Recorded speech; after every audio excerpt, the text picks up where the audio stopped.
প্রায় 3 মাস পর এক্সের প্রোফাইলে ঢুকলাম, দেখলাম রিলেশনশিপ স্ট্যাটাস দিছে, কিন্তু কার সাথে সেটা মেনশন করে নাই। দিলাম হাহা রিয়াক্ট। তারপর ফেসবুক থেকে বেরিয়ে এসে ছোট্ট করে একটা ঘুম দিলাম। ঘুম থেকে উঠে ফোনটা হাতে নিয়ে মেসেঞ্জারে গিয়ে দেখি উপরে লেখা আছে নিউ মেসেজ রিকোয়েস্ট। আইডিটার নাম জান্নাতুল ফেরদৌস। চিনতে আর বাকি রইল না, এটা আমার এক্সের আইডি। অবাক হলাম তার SMS গুলা দেখে। আপনারা শুনলে বুঝতে পারবেন। কুত্তা শোয়ার বানর লুচ্চা লম্পট কুলাঙ্গার হারামজাদা হারামি হনুমান হাদারা গাঁজাখোর মদখোর সিগারেটখোর পানখোর পানিখোর বিড়িখোর ভাতখোর নুডলসখোর, যা যা বলা যায় সব বলছে। ওই কুত্তা, তুই আমার স্ট্যাটাসে হাহা দিলি কেন রে? কুত্তার ল্যাজ কি কখনোই সোজা হয় না? আর তুই এতদিন কই ছিলি রে কুত্তা? তোরে একবার পাই, তোর হাত পা ভেঙে দিব আমার পোস্টে হাহা দেয়া না। বাপরে বাপ, এ কি ডেঞ্জারাস মাইয়া রে বাবা! একটা হাহাতেই এত কিছু। ভাগ্য ভালো যে এর সাথে আমার ব্রেকআপ হয়ে গেছে, নইলে অবস্থা কেরোসিন বানিয়ে দিত। আর তুই আমারে পাইলে তবেই না হাত পা ভাঙবি, না পাইলে কেমনে? বোকা মেয়ে কোথাকার। আমি SMS দিলাম, কে আপনি? আর এগুলো কি সব আবল তাবল কথা বলছেন? সঙ্গে সঙ্গে রিপ্লাই, কুত্তা, আমারে তুমি এখন চিনতে পারতেছো না তাই না? 2 বছর প্রেম করে এখন বলতেছো আমি কে? Sorry, wrong number. Wrong number মানে? আমি কি তোর সাথে ফোনে কথা বলতেছি নাকি রে বানর? ওই সেরি, এত কথা বলিস কেন? যা তুই, block. You can't message or call them in this chat and you won't receive their messages or calls. এখন কি যে ভালো লাগতেছে ভাই, আপনাদেরকে বলে বোঝাতে পারবো না। আমার সাথে ব্রেকআপ করার পর একটা বারের জন্য খোঁজ নিস নাই, এখন আবার আমারে বলতেছো আমি ভাতখোর। জীবনে তো কিছু খাওয়াস নাই আমারে, আমারটাই সারা জীবন খেয়ে গেলি, নাকি 2টা বছর খেয়ে গেলি, আর এখন আমাকেই খোটা দিচ্ছিস আমি ভাতখোর? কথাগুলো ভাবতে ভাবতেই ফোনটা বেজে উঠলো। নাম্বারটা অচেনা। ধরলাম, তারপর ওপাশ থেকে, ওই কুত্তা, তুই আমার ব্লক মারলি কেন? সোয়াল, তাড়াতাড়ি ব্লকটা ওঠা বললাম, কথা আছে তোর সাথে। টুট টুট টুট দিলাম ফোন কেটে, আর নাম্বারটা ব্ল্যাক লিস্টে। ওহ কি মজা রে মজা! টানা 2টা বছর জ্বালাইছিস, 3 মাস যাবত তো ভালোই ছিলাম, কি জন্য যে হাহা দিতে গেলাম। ধুর, ভালো লাগে না। টানা 2 বছর জ্বলছি, আর জ্বলতে চাই না। আবারও ফোন আসলো, ধরলাম। প্লিজ ফোনটা কেটো না, তোমার সাথে আমার কথা। টুট টুট টুট আবারও কেটে দিলাম, তোর সাথে। তারপর, প্লিজ ফোনটা কাটবে না, তোমার সাথে আমার কথা আছে। কাটবো? তুই কি করবি? তোর সাথে আমার কোনো কথা নাই। ওই, তুই আমারে তুই করে বললি? হ্যাঁ বললাম, তুই কি করবি? কুত্তা, তোর সাহস তো কম না, আমারে তুই করে বলিস? তুই জানিস আমি কে? আইসে, তুই কে আমি জানি না? তোর কোথায় কি আছে আমি সব জানি, আর তুই কে আমি তা জানি না। কি বললি তুই কুত্তা? কি বলবো আবার? তোরে আমি জানি, তুই কে তাই বললাম। কুত্তা, তার আগে তুই কি বললি? আমার কোথায় কি আছে তুই সব জানিস? আরে ওটা তো কথার কথা বললাম, তোর কোথায় কি আছে আমি কিভাবে বলবো? তুই কি জীবনে তোর হাতটা পর্যন্ত ধরতে দিছিস নাকি কুত্তি? তুই আমারে কুত্তি বললি? তুই জানিস আমার আম্মু জীবনে আমায় কুত্তি বলে নাই? বানর শোয়ার কুত্তা, যা, তোর সাথে আবার ব্রেকআপ। জীবনে আমারে আর ফোন দিবি না, আমার পোস্টে আর হাহা দিবি না। তোর সাথে আবার রিলেশনে জড়াইতে চাইছিলাম, কিন্তু তোর ভাষার জন্য তা আর হলো না। হারামজাদার ভাষা কি? কুত্তা ফুট। টুট টুট টুট। কথায় আছে না, ভূতের মুখে রাম নাম। এর হয়েছে তাই, যে মাইয়া কুত্তা বানর শুয়োর লুচ্চা ছাড়া কথাই বলে না, সে নাকি আমার সামান্য কুত্তি বলার জন্য ব্রেকআপ করলো। ভাবা যায় বিষয়টা। যাই হোক, পরিচয়টা দিয়ে নেই। আমি আজিজ, এবার অনার্স 2য় বর্ষের ছাত্র। আর যার সাথে এতক্ষণ কথা বলছিলাম ও হলো জান্নাত, আমার গার্লফ্রেন্ড। গার্লফ্রেন্ড বললে এখন ভুল হবে, বলতে হবে এক্স গার্লফ্রেন্ড। এবার ইন্টার ফাইনাল ইয়ারে। আপনাদের সাথে কথা বলতে বলতে ফোনটা আবার বেজে উঠলো, মেজাজটা আবার খারাপ হয়ে গেল। জান্নাত মনে করে নাম্বারটা না দেখেই ধরে বলতে শুরু করলাম, ওই কুত্তি, আবার ফোন দিলি কেন? তোর কি লজ্জা নাই? খুব তো বললি, আর ফোন দিবি না? সেই তো ঘুরে ফিরে আবার আমার কাছে ফোন দিলি। বেলজ্জ, বেপর্দা, বেহায়া মহিলা কোথাকার। ওপাশ থেকে, কি আবল তাবল কথা বলিস বাবা? আমি তোর মা বলতেছি, তুই কি পাগল হইলি নাকি রে বাবা? ফোনের দিকে তাকিয়ে দেখি, এ মা, এই তো দেখি সত্যি আম্মুর নাম্বার। এখন কি বলবো আম্মুরে? আম্মু, সরি আম্মু, ভুল হয়ে গেছে। ভুল মানে? তুই আমার কুত্তি বেহায়া বেপর্দা বললি? আম্মু, আমি সত্যি তোমারে বলতে চাই নাই। তো কারে বলতে চাইছিলি? দাঁড়াও, তোমারে সব বুঝিয়ে বলতেছি। দাঁড়াইতে পারবো না, তুই বল। ওকে, তাহলে শোনো, সব বুঝিয়ে বললাম। ও ঠিক আছে, বেশি চিন্তা করিস নে, সব ঠিক হয়ে যাবে। তা কি জন্য ফোন দিয়েছিলে সেটা বলো। একটা খুশির খবর আছে বাবা, তুই বাড়িতে চলে আয়। তোর ভাইয়ের জন্য মেয়ে দেখতে যাব, 2-1 দিনের মধ্যে চলে আয়। ওহ আম্মু, কি খবর দিলে গো? ভাইয়ার বিয়ে? আমি কালকেই বিকেলের দিকে চলে আসতেছি, খুশি হয়ে, কারণ ভাইয়ার বিয়ে হয়ে গেলেই আমার পথ পরিষ্কার। ওকে আয়, সাবধানে আসবে কিন্তু। ঠিক আছে আম্মু, বলেই ফোনটা কেটে দিলাম। কাল আগে ভার্সিটি গিয়ে ছুটি নিয়ে আসতে হবে, তারপর বিকালের দিকে সোজা বাড়িতে। কিন্তু জান্নাতের জন্য খুব খারাপ লাগতেছে। যদিও ব্রেকআপ করে থাকি, তবুও তো ভালোবাসি মেয়েটাকে। অভিমানের বশে শুধু ব্রেকআপ করা। ব্রেকআপ করলেও তাও তো মেয়েটাকে একবার করে দেখতে পারি, কিন্তু বাড়িতে গেলে তাও তো দেখা হবে না।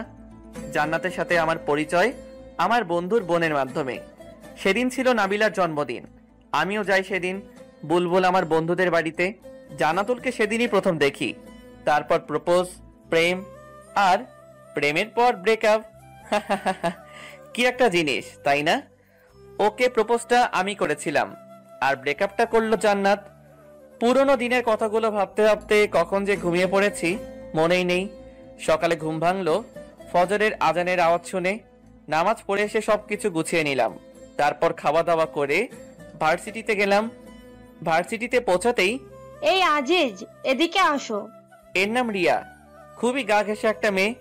আমাকে নাকি তার খুবই পছন্দ, কিন্তু আমাকে আর জান্নাতকে যখন একসাথে দেখে তখন নাকি তার গা জ্বলে যায়। হ্যাঁ বলো, তবে যা বলবে একটু তাড়াতাড়ি বলবে, আজকে আমার বেশি সময় নাই। তোমার কবেই বা সময় থাকে গো সোনা আমার কাছে একটু বসতে? তোমার কি এমন সমস্যা হয় বলো তো? এই, হাত ছাড়ো বলছি। হাত ধরলে কেন আবার? না, ছাড়বো না। জান্নাত যখন তোমার হাত ধরে তখন তো কিছু বলো না, আর আমি ধরলেই দোষ, তাই না? আর তোমাদের তো এখন ব্রেকআপ হয়ে গেছে, তা হাত ধরলে কোনো সমস্যা হবে না। কোনো মতে হাতটা ছাড়িয়ে, সেটাই তো গো সোনামণি, আমার গুলুগুলুটা।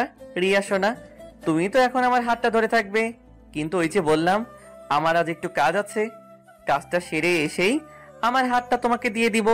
কেমন রিয়া সোনা? একবার ছুটিটা নিয়ে আসি, তারপর তুই আমায় কেমনে পাস তা দেখা যাবে। রিয়া যেন খুশিতে অবাক, আমি যে ওর সাথে এত ভালোভাবে কথা বলবো বিশ্বাসই করতে পারে নাই। তুমি আমাকে সোনা বলবে আজিজ? হ্যাঁ গো সোনা, আরো কত কি বলবো। আমি কাজটা সেরে আসি, তারপর না হয় সব হবে। ঠিক আছে, কিন্তু কোথায় যাবে? প্রিন্সিপালের রুমে। আচ্ছা, তুমি তাহলে যাও, আমি তোমার জন্য এখানেই অপেক্ষায় থাকি। আরে না না, তোমার অপেক্ষা করতে হবে না, তুমি বরং ক্লাসে যাও, আমি কাজটা সেরেই আসতেছি। ঠিক আছে, তাড়াতাড়ি আসবে কিন্তু, আমি ক্লাসে গেলাম। হ, তুই তাড়াতাড়ি যা, আর আমি আগে ছুটিটা নিয়ে আসি, তারপর তুই আমারে কেমনে পাস তা দেখা যাবে। ওখান থেকে প্রিন্সিপালের রুমে আসলাম, তারপর ছুটি নিয়ে দিলাম এক দৌড়ে হোস্টেলে, তারপর ব্যাগটা নিয়ে বাস স্টেশন। এদিকে রিয়া ভাবছে স্যারের রুমে আজিজ এতক্ষণ কি করে একবার দেখে আসতে হয়, যেই ভাবা সেই কাজ। কিন্তু এ কি, স্যারের রুমে তো আজিজ নাই, একবার স্যারকে জিজ্ঞেস করতে হয়। আসতে পারি স্যার? জি আসছিল। আর তোমরা লেখাপড়া করো কেন বলতে পারো? আসতে পারি স্যার, এই কথাটা কি ইংরেজিতে বলা যায় না? Sorry sir. ইটস ওকে, আর সরি বলতে হবে না। কি জন্য এসেছো তাই বলো। স্যার, আজিজ কি আপনার এখানে আসছিল? আসছিলেন, ছেলেটা খুবই ভালো। স্যার জানি, কিন্তু কি জন্য এসেছিল স্যার? ছুটি নেবার জন্য। এ হাই। এদিকে টিকিট কেটে বাসে উঠে বসে আছি, হেডফোন কানে নিয়ে বসে আছি বাসের মধ্যে। হঠাৎ চোখ গেল বাসের দরজার দিকে। একটা মেয়ে, মাশাআল্লাহ দেখতে একদম দুধে আলতা। মেয়েটা দেখি আমার সিটের দিকেই এগিয়ে আসছে, আর আমি অপলক দৃষ্টিতে তার দিকে তাকিয়ে রয়েছি। আমার সামনে দাঁড়িয়ে মেয়েটি বলল, ভাইয়া, জানালার পাশের সিটটা আমার, যদি একটু এই পাশে আসতেন। ও হ্যাঁ সরি আপু, আসুন বসুন। আরে সরি বলছেন কেন? ঠিক আছে। ধন্যবাদ। আচ্ছা আপনি কোথায় যাবেন আপু? সিরাজগঞ্জ। আপনি? আরে আমিও তো সিরাজগঞ্জে যাচ্ছি। বাহ, ভালোই হলো, গল্প করতে করতে যাওয়া যাবে। তা আপনি সিরাজগঞ্জের কোথায় যাবেন? উল্লাপাড়া। আপনি? সিরাজগঞ্জে। ও, আপনার নামটা কিন্তু জানা হলো না আপু। আমি সামিরা, অনার্স দ্বিতীয় বর্ষের ছাত্রী। আপনি? আমিও অনার্স দ্বিতীয় বর্ষে। আমি আজিজ। আমরা যেহেতু একই ক্লাসে, তাহলে আমরা তো তুমি করেই বলতে পারি। তুমি কি বলো সামিরা? অবশ্যই, কেন না। আচ্ছা সামিরা, তুমি কি সিঙ্গেল? কেন বলো তো? না, এমনি শুনতে চাইলাম। না, আমার বয়ফ্রেন্ড আছে। আর তুমি? কি আর বলবো, দুঃখের কথা, আমি বর্তমানে ঝুলে আছি। ঠিক, তোমার কথা বুঝলাম না। মানে 3 মাস আগে ব্রেকআপ হয়েছে, কাল রাতে আবার এক্স এর সাথে কথা হয়েছে। ও, তা কি কথা বললে কাল রাতে? শুনবে? বলো। কথাগুলো শুনে যদি তোমার হাসতে হাসতে কাপড় খুলে যায়, তাহলে আমি কিন্তু দায়ী নই। ধুর, ফাজলামো করো নাকি? বলো তো। তাহলে শোনো, কাল রাতে সব কথাগুলো সামিরাকে বললাম। মেয়েটা হাসতে হাসতে যেন গড়াগড়ি খাওয়ার মতো অবস্থা। আমার সব কথা শুনে সামিরা হাসতে হাসতে বলল, আজিজ, তুমি তাহলে ভাত খোর? তুমিও শুরু করলে নাকি? আরে না, এমনি মজা করলাম। হুম। আচ্ছা আজিজ, একটা কথা বলবো। বলো। তুমি যদি ভাত খোর হও, তাহলে তুমি এত চিকন কেন? তোমায় তো দেখে মনে হয় না তুমি ভাত খোর। ধুর, ফাইজলামো করছো আমার সাথে। যাও, তোমার সাথেও কথা নাই। আরে আরে, রাগ করো কেন? আমি তো মজা করলাম। আচ্ছা সামিরা, ভাতখোর কাকে বলে বলতে পারবে? আমি কিন্তু এর মানেটা বুঝলাম না। ওটা তোমার গার্লফ্রেন্ডের কাছেই জিজ্ঞেস করো, আমি বলতে পারলাম না। মেয়েটার সাথে কথা বলতে বলতে তার গন্তব্যস্থানে পৌঁছে গেলাম। বাসের মধ্যে দুজন যতটা সময় একসাথে ছিলাম, সারাক্ষণ সামিরার মুখে হাসি ছিল। যাওয়ার সময়, আজিজ, তুমি কিন্তু খুবই মজার একটা মানুষ। যতক্ষণ তোমার সাথে ছিলাম খুবই এনজয় করলাম মুহূর্তটা। আর তোমার কথা শুনে যতটুকু বুঝলাম, জান্নাত তোমাকে খুবই ভালোবাসে, আর অভিমানের বশে শুধু তোমার সাথে এমন ব্যবহার করেছে। আমি জানি। আমি কিন্তু তোমার গার্লফ্রেন্ডকে চিনি। কি বলো? কিভাবে? সময় হলে জানতে পারবে। আল্লাহ হাফেজ, ভালো থেকো। আজিজ আর জান্নাতের সাথে আবার ভাব করে নিও। আল্লাহ হাফেজ সামিরা। কিন্তু তুমি কিভাবে জান্নাতকে চেনো সেটা তো বলে যাও। যা, মেয়েটা চলে গেল। দূর, ভালো লাগে না। আবার একটা রহস্যের মধ্যে রয়ে গেলাম। আবার ওর নামটা ছাড়া কিছুই জানা হলো না, এমনকি ফোন নাম্বারটাও নেওয়া হলো না। কথাগুলো ভাবতে ভাবতে আমার গন্তব্য স্থানে পৌঁছে গেলাম। আমার শহর উল্লাপাড়াতে। বাস থেকে নেমে একটা সিএনজি নিয়ে সোজা বাড়িতে। দরজার সামনে এসে কলিং বেল বাজাতেই আম্মু এসে দরজা খুলে দিলেন। কি রে, এত তাড়াতাড়ি এসে গেলি?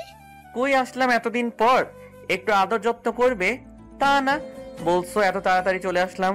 আর এখন কত বাজে সেদিকে খেয়াল আছে তোমার আম্মু? বিকাল 5:30 বাজে। আচ্ছা বাবা, আমার ভুল হয়ে গেছে, মাফ কর আমাকে। এখন যা, ফ্রেশ হয়ে এসে খাবি কিছু। ভাইয়া কোথায়? তোর ভাইয়া তার রুমেই আছে। ওকে আম্মা জান, আমি গেলাম বলেই সোজা আমার রুমে চলে গেলাম।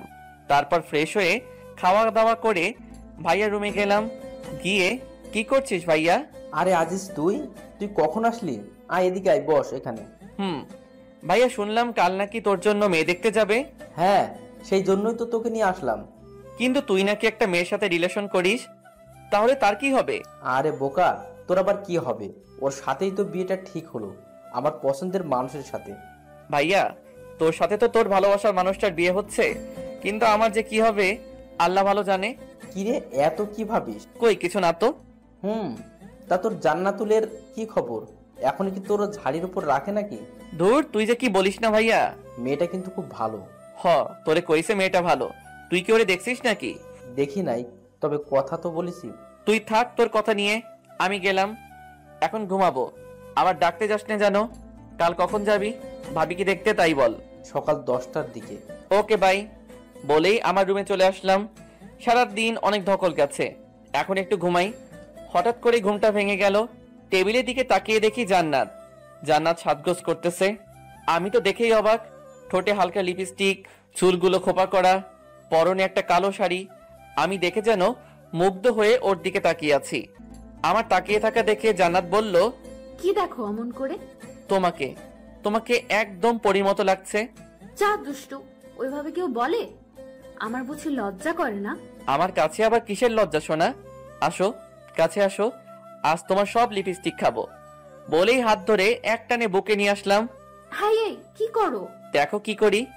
বলেই জান্নাতের ঠোঁটে আমার ঠোঁট চোখ বুঝে ডুবিয়ে দিলাম। কিছুক্ষণ পর, এ কি জান্নাত, তোমার ঠোঁট বালু বালু লাগে কেন? কি হলো, কথা বলো না কেন? জান্নাত, তোমার লিপস্টিক পানি পানি লাগে কেন? চোখ খুলে তাকিয়ে দেখি জান্নাত নেই, আর আমার সামনে রয়েছে দেয়াল। আর ওটা লিপস্টিক না, আমার ঠোঁট কেটে রক্ত বের হচ্ছে। রক্ত দেখে দিলাম এক চিল্লানি। এক চিল্লানিতে পুরো বাড়ি আমার রুমের মধ্যে। কি রে, কি হয়েছে? এত জোরে চিল্লাস কেন? এ কি তোর ঠোঁট কাটলো কেমনে? কি রে, এতখানি কাটলো কিভাবে? সত্যি করে বলতো, কিভাবে কাটলি? খাটে থেকে পড়ে টরে গেছিলি নাকি? এখন এদের আমি কি বলবো? যদি বলি স্বপ্নের মধ্যে জান্নাতকে চুমু দিতে গিয়ে দেয়ালের সাথে ঠোঁট ঘষেছি, তাহলে তো মান ইজ্জত সব যাবে। আসলে ভাইয়া, আম্মু, আমি খাটে থেকে পড়ে গেছিলাম। তোমরা তো জানোই আমার ঘুমের মধ্যে এপাশ ওপাশ করার স্বভাব আছে। সাবধানে ঘুমাতে পারিস না? উফ, বাসলাম, কি একটা কাণ্ড হয়ে গেল বলুন তো। এই জান্নাত কি ঠিক মতো ঘুমাইতেও দেবে না? স্বপ্নের মধ্যে কত সুন্দর একটা ব্যবহার করলো, কিন্তু সামনাসামনি ওরে বাবা, একদম পেটনি। জান্নাত সবার সাথে ভালো ব্যবহার করে, শুধু আমার বেলায় এমনটা করে কেন বুঝি না। হয়তো ভালোবাসার মানুষটার প্রতি একটু বেশি অধিকার খাটাতে চায়, তাই আমার সাথে এমন করে। কথাগুলো ভাবতে ভাবতে কখন যে ঘুমিয়ে গিয়েছি খেয়ালই নাই। ঘুম থেকে উঠে ফজরের নামাজটা পড়ে খাওয়া দাওয়া করে রেডি হয়ে ভাইয়ার জন্য মেয়ে দেখতে চলে আসলাম। তারপর যা দেখলাম, মোটেও তা দেখার জন্য প্রস্তুত ছিলাম না। কারণ তা হলো, ভাইয়ার জন্য মেয়ে দেখতে এসে বসে আছি প্রায় 1 ঘন্টা হলো, কিন্তু মেয়েকে আনার কোনো নামই নাই। মেয়ে আসুক আর না আসুক তাতে আমার কি। সামনে বিভিন্ন রকমের খাবার রাখা আছে, তা আমি মনের আনন্দে খেয়ে যাচ্ছি, কিন্তু ভাইয়া কিছুই খাচ্ছেন না। ভাইয়ার মুখ দেখার মতো অবস্থা হয়ে আছে, একদম ধুতুম পেঁচা। তাই ভাইয়াকে বললাম, কি রে ভাইয়া, কিছু খাবি না নাকি? দূর, আমি আছি আমার টেনশনে, আর তুই আসিস খাওয়া নিয়ে। বুঝি না মেয়েদের এত কি সাজগোজ করা লাগে। সেই কখন থেকে বসে আছি, আমাদের সময়ের দাম নাই নাকি? এত চাপ নিস কেন, আসবে তো নাকি? তোর তো দেখি তরিস হয়েছে না। এত পেশাল করছিস কেন? খা না ভাই, আমার পিছে আবার লাগলি কেন? আচ্ছা ঠিক আছে, আমি কথা বলবো না তোর সাথে। আমি খাই আর তুই অপেক্ষায় থাক ভাবিকে দেখার জন্য। আমি আর কোনো কথা না বলে খাওয়াতে মন দিলাম। নিচের দিকে তাকিয়ে খাইতেছি। খাওয়ার মাঝখানে কেউ একজন বলে উঠল, আরে আজিজ, তুমি এখানে? তাকিয়ে দেখি সামিরা। তুমি এখানে কি করো? আরে সামিরা, তুমি?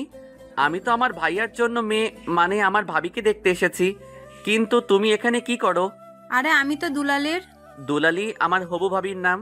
আমি এখানে থাকবো না তো কে থাকবে? কিরে, তোরা একে অন্যকে চিনিস নাকি? তুমি কিন্তু বললে না কিভাবে জান্নাতকে তুমি চেনো। তোমায় তো বললামই, সময় হলে ঠিক জানতে পারবে। তাহলে তুমি বলবে না, তাই তো? আরে পাগল, রাগ করো কেন? তোমার ভাবি কি বিষয়টা জানে যে তুমিও প্রেম করো? ধুর, ভাবি জানবে কিভাবে যে আমি প্রেম করি? ভাবিকে তো আমি আজকেই প্রথম দেখলাম। তার মানে তুমি এর আগে তোমার ভাবিকে কখনো দেখো নাই? দেখেছি, তবে ভাইয়ার ফোনে, সামনাসামনি আজই প্রথম। ও বেশ ভালো। তবে আমার মনে হয় বেচাটির চাপটা একটু বেড়েই যাবে, কারণ এখন তার বিয়ে হবে, আবার কিছুদিনের মধ্যে তোমারও বিয়ে হবে, আর তোমার বিয়ের কাজ মেয়েটাকেই একা হাতে সামলাতে হবে, তাই না? ধুর সামিরা, তুমি যে কি বলো না। লজ্জা পেলে বুঝি? আরে না না, লজ্জা পাবো কেন? আমাদের কথার মাঝেই ভাইয়ার ডাক পড়লো। কিরে, আসবি নাকি না এখানেই থেকে যাবি? না, আসি, দাঁড়াও। আচ্ছা সামিরা, তাহলে আমি আসি, আবার বিয়ের দিন কথা হবে। আল্লাহ হাফেজ। সাবধানে যাবে। আল্লাহ হাফেজ। সামিরার কাছ থেকে আসার পর, আচ্ছা ভাই, বলতো মেয়ে তোর জন্য দেখতে এসেছি নাকি আমার জন্য দেখতে এসেছি? হঠাৎ এমন কথা কেন বলছিস ভাইয়া? ঠিক বুঝতে পারলাম না। না, তোর যা ভাবসাব দেখছি তাই মনে হলো আর কি। তা মেয়েটা কি তোর পছন্দ হয়েছে নাকি? দূর ভাইয়া, তুই না একটু বেশি বুঝিস, বুঝলি? সামিরা আমার ফ্রেন্ড, আর ওর বয়ফ্রেন্ড আছে। ও কথা বলতে বলতে বাড়িতে চলে আসলাম। বুলবুলকে একবার ফোন দিতে হবে দাওয়াত দেবার জন্য, আর নাবিলার সাথেও কথা বলতে হবে। ফোন দেবার পর, হে ভাই বল, আর কেমন আছিস? আলহামদুলিল্লাহ ভালো আছি রে দোস্ত, তুই কেমন আছিস? আলহামদুলিল্লাহ ভালোই। শোন, আগামী 10 থেকে 11 তারিখ তো ভাইয়ার বিয়ে ঠিক হয়ে গেল। তুই আর নাবিলা আসবি, কিন্তু তোরা বরং 7-8 তারিখে চলে আয়, অনেক কাজও করতে হবে। দোষ, সে না হয় বুঝলাম, কিন্তু নাবিলা তো মনে হয় যাইতে পারবে না, কারণ 9 তারিখ থেকে ওর পরীক্ষা শুরু হবে। ও, তার মানে তো জান্নাত আসতে পারবে না। আচ্ছা দোস্ত, তাহলে তুই চলে আয়, এখন রাখি। দেখতে দেখতে ভাইয়ার বিয়ের দিন চলে আসলো। বাড়ি ভর্তি মানুষ, সবাই যার যার মতো আনন্দ করছে। আমিও বন্ধুদের সাথে আনন্দ করছি, কিন্তু আনন্দের মাঝেও কিছু একটা যেন ফাঁকা ফাঁকা মনে হচ্ছে। আর সেই কিছু একটা হলো জান্নাত। হঠাৎ আমার সামনে সামিরা এসে হাজির, কিন্তু সে একা না, একটা ছেলের হাত ধরে আছে। আমাকে দেখেই ও বলল, হাই আজিজ, কেমন আছো? ভালো, তুমি? আমিও ভালো। আজিজ, এ হচ্ছে আমার বয়ফ্রেন্ড তৌসিফ, তৌসিফ আহমেদ শান্ত। আর তৌসিফ, ও হলো আজিজ। তোমাকে তো বলেছি সব ওর বিষয়ে। হ্যালো ভাইয়া, কেমন আছেন? ভালো আছি ভাই, কিন্তু আমার মনে হয় তুমি ভালো নেই, তাই না? সামিরার কাছে যতটুকু জানা যায় তোমার বিষয়ে সবকিছু শুনলাম। তুমিই তো সেই বিখ্যাত সবখোর। ভাইয়া, সবই কপাল। তা তোমার তাকে তো দেখতে পাচ্ছি না ভাই, আসেনি নাকি? আসলে ভাইয়া, তার তো এক্সাম চলছে, তাই আসতে পারে নাই। এভাবে সামিরা ও তার বয়ফ্রেন্ডের সাথে বলে বিয়ের আসরে চলে আসলাম। বিয়ের সব কাজ সম্পন্ন করে ভাবিকে নিয়ে আমাদের বাড়িতে চলে আসলাম। 7 দিন পর খাবার টেবিলে। আজিজ, একটা কথা ছিল। হ্যাঁ ভাবি, বলো। ভাই, তোমার একটা কাজ করতে হবে। আরে ভাবি, এভাবে বলছো কেন? বলো, তোমার জন্য তোমার ভাইটা কি কাজ করতে পারে?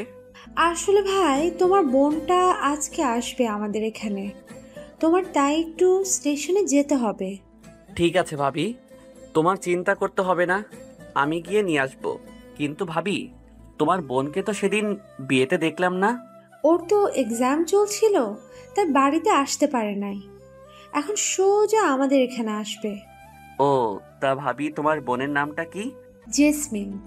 ঠিক আছে। ভাবির সাথে কথা বলে রুমে এসে ঘুমিয়ে বিকালের দিকে স্টেশনে গেলাম। অনেকক্ষণ হলো দাঁড়িয়ে আছি, শালা ট্রেন আসার নামই নাই।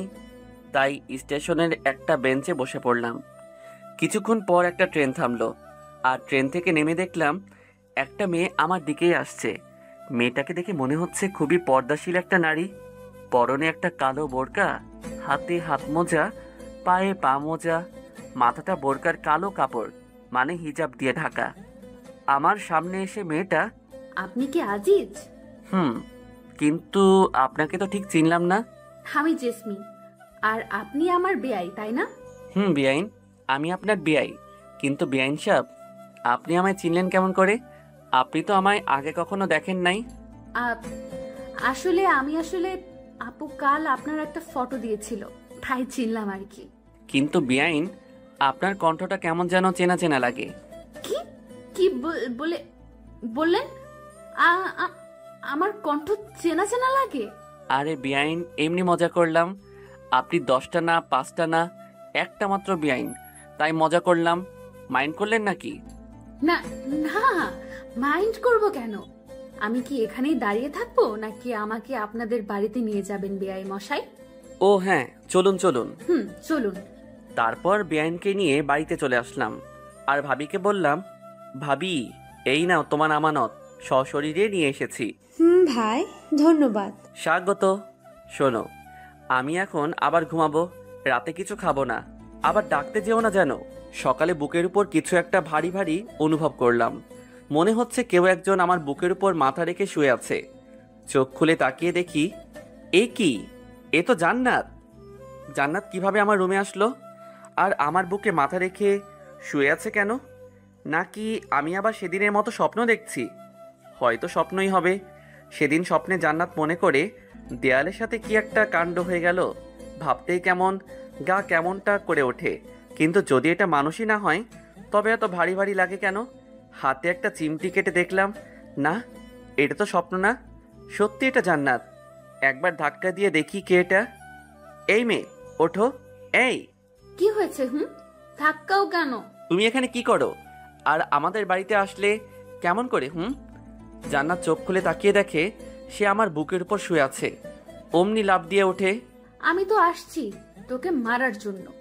বুঝলাম, আমাকে মারতে এখানে আসছো, কিন্তু আমার বুকের উপর কি করো? আমি তো রুমে এসে দেখি তুই ঘুমিয়ে আছিস, তাই কিছু বলি নাই। কারণ আমি যাকে মারি সামনাসামনি মারি। আমি কি ভীতু নাকি? তাও বুঝলাম তুমি ভীতু না, কিন্তু আমাদের বাড়িতে আসলে কেমন করে তাই বলো। কাল তো তুই নিজেই আমাকে নিয়ে আসলি। কি বলো? আমি কখন তোমাকে নিয়ে আসলাম? কাল বিকালে। ধুর, ফাজলামো করিস নাকি আমার সাথে? কাল বিকালে কোথায় থেকে তোমাকে নিয়ে আসলাম?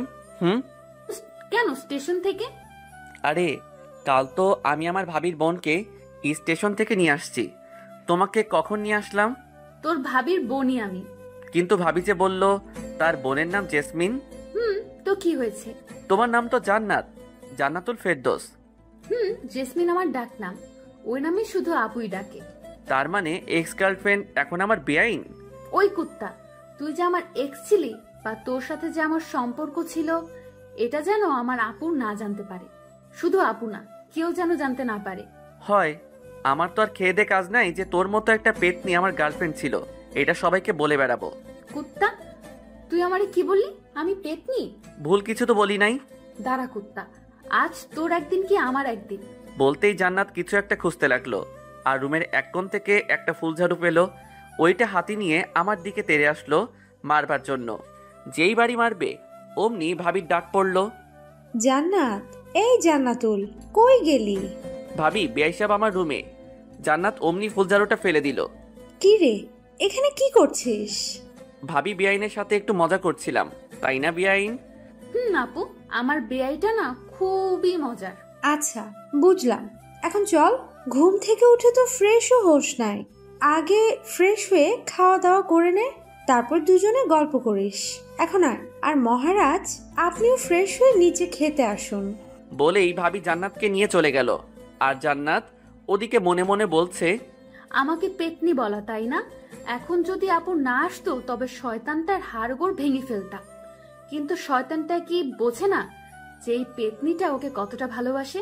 আর এদিকে আমি, উফ, এখন কি যে একটা কাণ্ড হয়ে যেত। ভাবি যদি না আসতো তবে আর আমি আস্ত থাকতাম না। ধন্যবাদ ভাবি।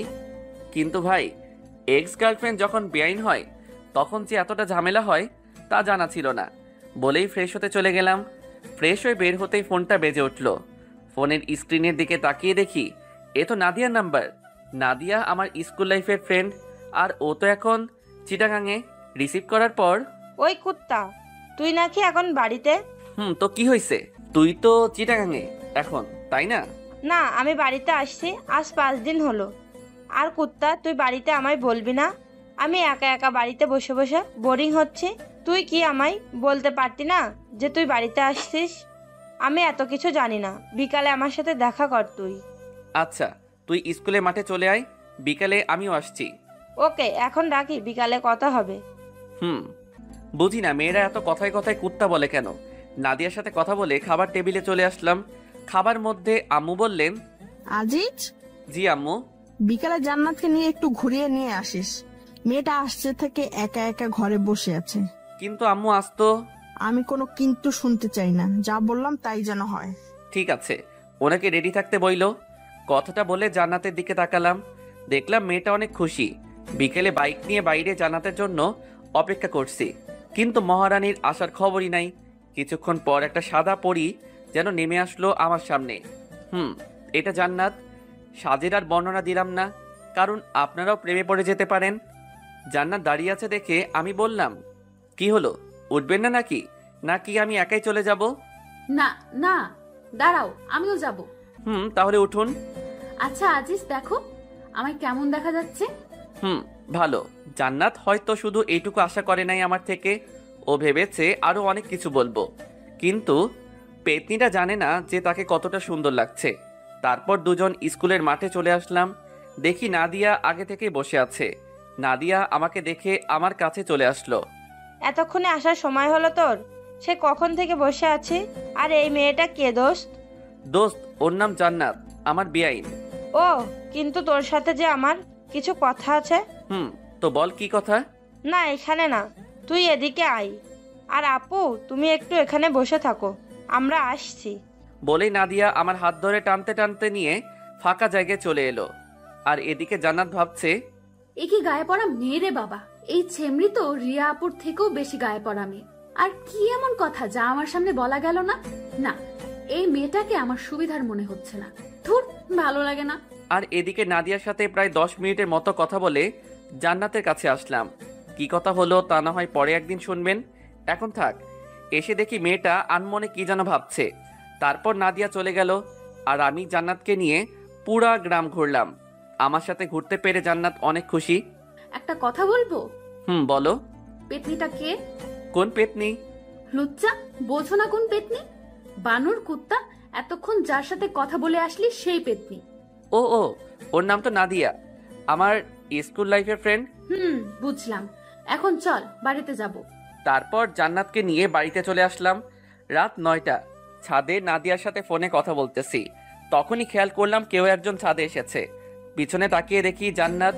তাই নাদিয়াকে বললাম, দোস্ত, তোর সাথে পরে কথা বলি। কার সাথে কথা বলছিলি? নাদিয়ার সাথে। কেন বলো তো?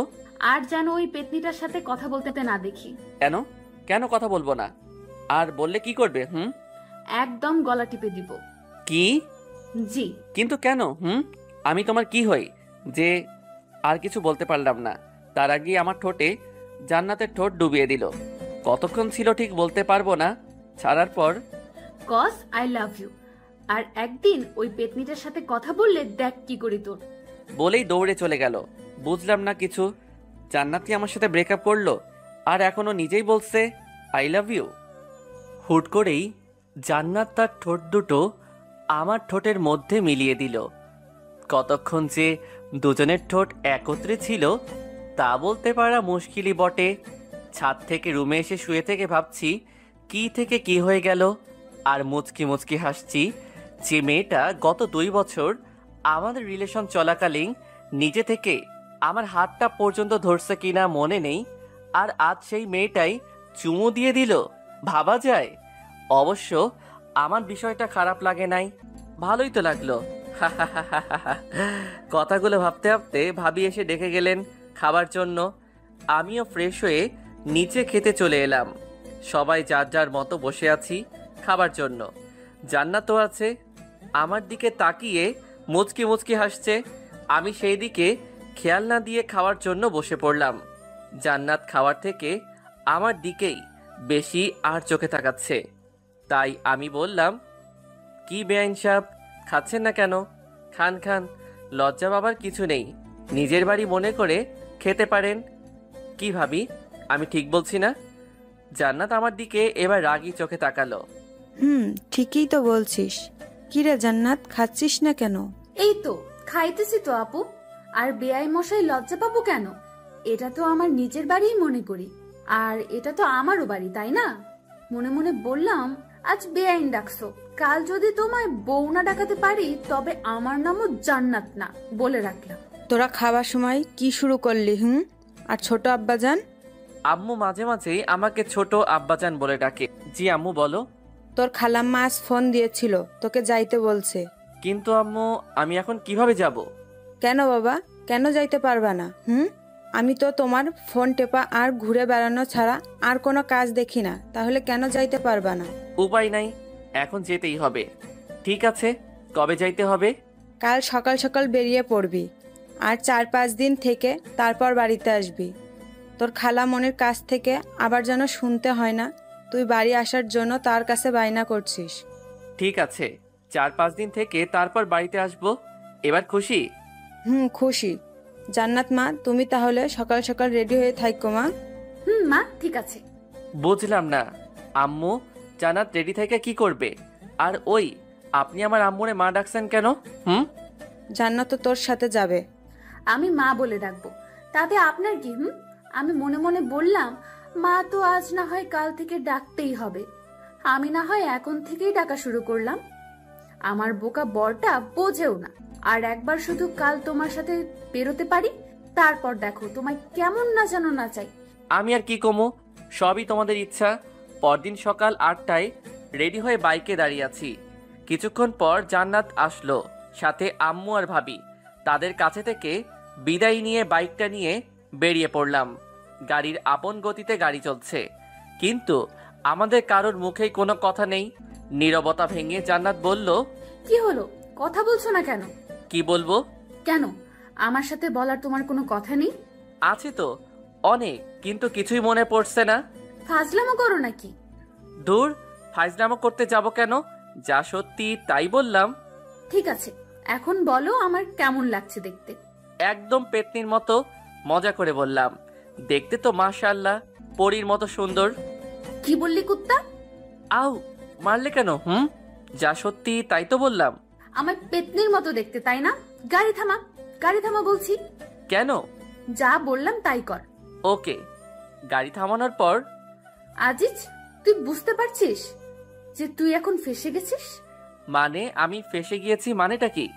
মনে হচ্ছে এখন যদি আমি চেঁচামেচি করে লোক জড়ো করি আর তাদের বলি তুই আমাকে ভুলিয়ে ভালিয়ে এসব করার জন্য এখানে নিয়ে আসছিস, তাহলে তোর কি অবস্থা হবে ভাবতে পারছিস? কিন্তু আমি তো তোমায় ওইসব করার জন্য আনি নাই। সেটা তো আমি আর তুমি জানি সোনা, এরা তো জানে না। তাহলে আমি এখন পালাবো? পালাও, তবে বাড়িতে আম্মু আর আপুকে কি বলবে? তার মানে? তার মানে তুমি এখন মাইনকার চিপায়। না, হ্যাঁ। তুমি এখন কি করতে চাচ্ছ? বেশি কিছু না, শুধু আমি যা যা বলবো তোমায় তাই তাই করতে হবে। কি করতে হবে? আমরা যখন তোমার খালামণির বাসায় যাব, তখন তো তিনি জানতে চাইবেন আমি তোমার কি হই। তখন তুমি কি বলবে? আমি তোমার কি হই? কেন বলবো বেআইন? না, বেআইন না। তাহলে কি বলবো? তুমি আমার এক্স গার্লফ্রেন্ড এইটা বলবো? ধুর বোকা, এটা বলতে যাবে কেন? তাহলে কি বলবো সেইটা তো বলো, এত পেঁচাও কেন? খালামণিকে বলবে আমি তোমার একমাত্র দুষ্টু মিষ্টি আদরের বউ। মানে কি? তুমি তো আমার বউ না। সেটাও শুধু তুমি আর আমি জানি, খালামণি তো জানে না। নেহি কাভি নেহি, আমি এটা বলতে পারবো না। বলতে পারবি না তাই না? লোকজন ডাকবো নাকি? না। তাহলে আমি এখন থেকে তোর কে? বউ। জোরে বল, শুনতে পাই নাই। বললাম তো বউ। এভাবে না, বল যে তুমি আমার একমাত্র বউ, নইলে ডাকবো নাকি? না না, বলছি। বল। তুমি আমার একমাত্র আদরের বউ। এই তো আমার সোনা বর, আমার জানুটা, আমার গুলুমুলু বাবুটা। এখন চলো, যাও যাক সোনা মোনা। চলো। গাড়ি চলছে তো চলছেই, আর আমি শুধু ভাবছি কি যে হতে চলেছে। আমার খালাম্মা তো একদম সহজ সরল একজন মানুষ। জান্নাতের মতলবটা আমি কিছুই বুঝতে পারলাম না। বাইকের আয়নাতে দেখতে পেলাম জান্নাত মুচকি মুচকি হাসছে, এ যেন তার বিজয়ের হাসি। সারা রাস্তা আর একটা কথা হয় নাই দুজনের। গাড়ি এসে থামলো খালামণিদের বাড়ির সামনে। তারপর কলিং বেল দেবার আগে জান্নাত, মনে আছে তো আমি এখন তোমার কে? বউ, একমাত্র আদরের বউ, আমার সোনা বরটা। তোরে দিলাম চুম্মা। তারপর কলিং বেলটা দিলাম। কিছুক্ষণ পরে খালামণি এসে দরজাটা খুলে দিলেন, তারপর আমাকে জড়িয়ে ধরলেন। তারপর খালা জান্নাতের দিকে তাকিয়ে বললেন, কেমন আছিস তোরা? আলহামদুলিল্লাহ ভালো খালাম্মা, তুমি কেমন আছো? আলহামদুলিল্লাহ, আমিও ভালো আছি। ও নিশ্চয় আমাদের বৌমার বোন, তাই না? জি খালাম্মা, তাছাড়াও আমার একটা পরিচয় আছে। কি গো, বলো না কেন, বলো। আরো একটা পরিচয় মানে? সেটা কি? না মানে খালা, জান্নাত আমার বউ। কি, তোমরা বিয়ে করে নিলে আর আমাকে জানালে না?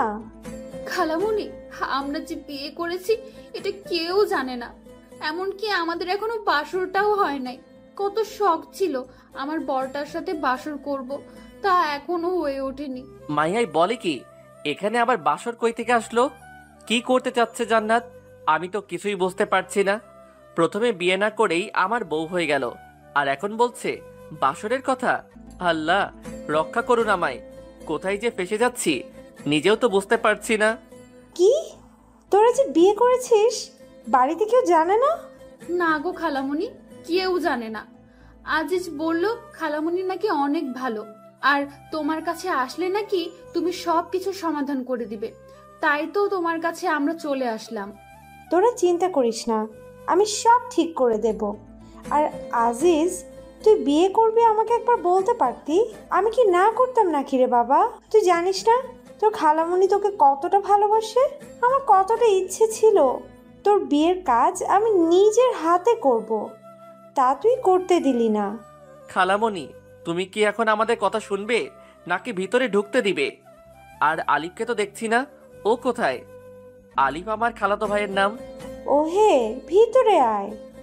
আর তোর ভাই তো কলেজে গেছে, তোরা আলিফের রুমে গিয়ে বসে বিশ্রাম নে। আমি ততক্ষণে তোদের রুমটা গুছিয়ে নেই, কেমন? ঠিক আছে খালামণি, আর আলিফ আসলে আমার কাছে পাঠিয়ে দিও। বাবা, তোর ফোনটা দিয়ে যা, আলিফকে ফোন দিয়ে তাড়াতাড়ি আসতে বলি। খালামণিকে ফোনটা দিয়ে আলিফের রুমে দুজনে চলে আসলাম। তারপর আমি, ওই তোর মতলবটা কি বলো তো? তোমার ভাবসাব মোটেও সুবিধার মনে হচ্ছে না আমার কাছে। কেন জানো, তোমার কি মনে হচ্ছে? আর আমার বরটা কি রাগ করলো নাকি? আমি মোটেও তোমার বর নই। তো তুমি আমার কে? কেউ না। সত্যিই আমি তোমার কেউ না? কি হলো, চুপ করে গেলা কেন? বলো, সত্যি আমি তোমার কেউ না? বলেই জান্নাত আমার কাছে আসতে লাগলো। এই কি করছো? কাছে আসবে না, দূরে থাকো বলছি। কাছে আসবো?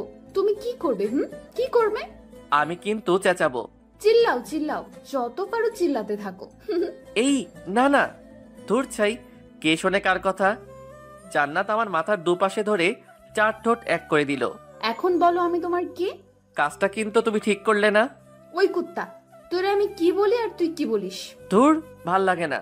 যাও তো, ফ্রেশ হয়ে এসো আগে। যাইতেছি, তারপর কিন্তু বলতেই হবে আমি তোমার কে, নইলে এইবার তোমার ঠোঁট একদম ছিঁড়ে ফেলবো। বলেই জান্নাত চলে গেল। আর আমি ভাবছি কি করতে চাচ্ছে এই মেয়েটা। ভাবতে ভাবতে আলিফ চলে আসলো। আর কিরে ভাইয়া, আসবো? দরজার দিকে তাকিয়ে দেখি আলিফের হাতে কিছু শপিং ব্যাগ। আরে আলিফ, তুই আয় আয়। আর এটা তো তোরই রুম, তুই আসবি, আমাকে জিজ্ঞেস করছিস কেন? আমার রুম। কিন্তু ভাইয়া, রুমে তো তুমি একা নেই, সাথে ভাবিও আছে, তাই না? আর ভাইয়া, এটা তুমি একেবারে ঠিক করলে না। কি ঠিক করলাম না রে ভাই? এই যে বিয়ে করলে না জানিয়ে। তোরে কিভাবে জানাবো রে ভাই? আমি নিজেই জানতাম না যে আমি বিয়ে করেছি, তুই কেমনে জানবি? কিরে ভাইয়া, কথা বলো না কেন? কি ভাবো? আগে জানাইনি তো কি হয়েছে, এখন তো জানলি, তাই না? নাও, এইগুলো নাও, আর তাড়াতাড়ি এগুলো পরে বাইরে আসো। কি এগুলো? তোমার জন্য পাঞ্জাবি আর ভাবির জন্য বেনারসি। কিন্তু এগুলা কেন?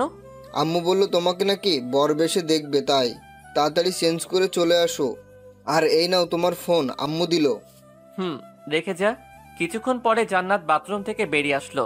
তারপর, কার সাথে কথা বললে গো এতক্ষণ? আলিফ আসছিল এগুলো দেবার জন্য। কি এগুলো? খুলে দেখো।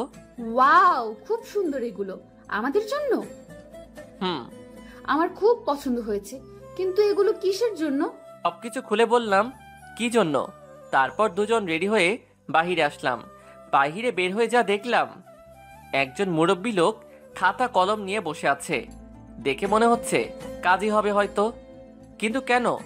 আয়, তোরা এখানে বস। খালামণি, উনি কে? উনি তো কাজী সাহেব। তোদের আবার বিয়ে দেবার জন্য নিয়ে আসলাম আলিফকে দিয়ে। আমার অনেক দিনের শখ ছিল তোর বিয়ে আমি নিজে দাঁড়িয়ে থেকে দিব। আমি জান্নাতের দিকে তাকিয়ে দেখলাম মেয়েটা মনে হয় এই কথাটা শোনার জন্য মোটেও প্রস্তুত ছিল না। মুখটা একদম ফ্যাকাশে হয়ে গেছে, সাথে আমারও একই অবস্থা। কি বলো তুমি খালামণি? আমরা তো একবার বিয়ে করেছি, তাহলে আবার কেন? তোকে বললাম না, তোর বিয়ে আমি নিজে দাঁড়িয়ে থেকে দিতে চেয়েছি। আর তোর আবার বিয়ে করতে সমস্যাটা কোথায়? হ্যাঁ, অন্য কাউকে তো আর তোকে বিয়ে করতে বলছি না, তোর বউকেই তো বিয়ে করতে বলছি। বাবা, তুই আমার জন্য এইটুকু করতে পারবি না? জান্নাত, তুমি তো কিছু বলো এখন খালামণিকে।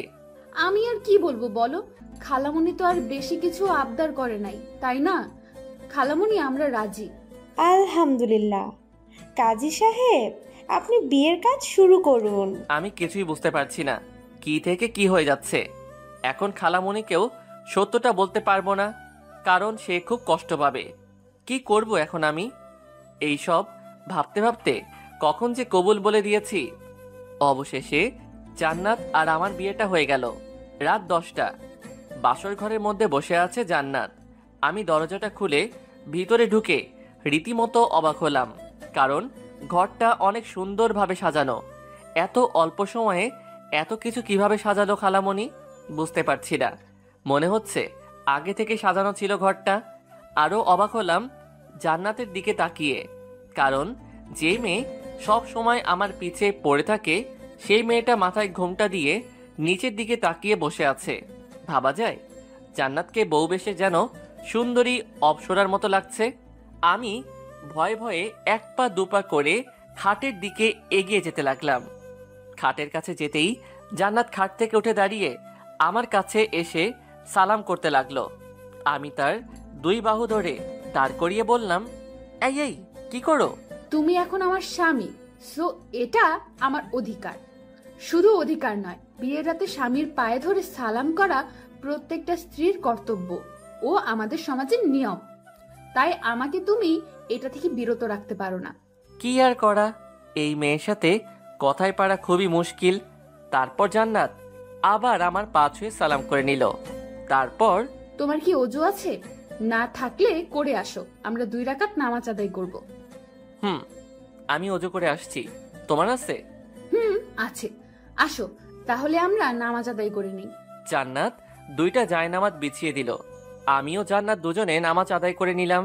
তারপর নামাজ শেষ করে জান্নাত আবার গিয়ে বিছানাতে বসে পড়ল।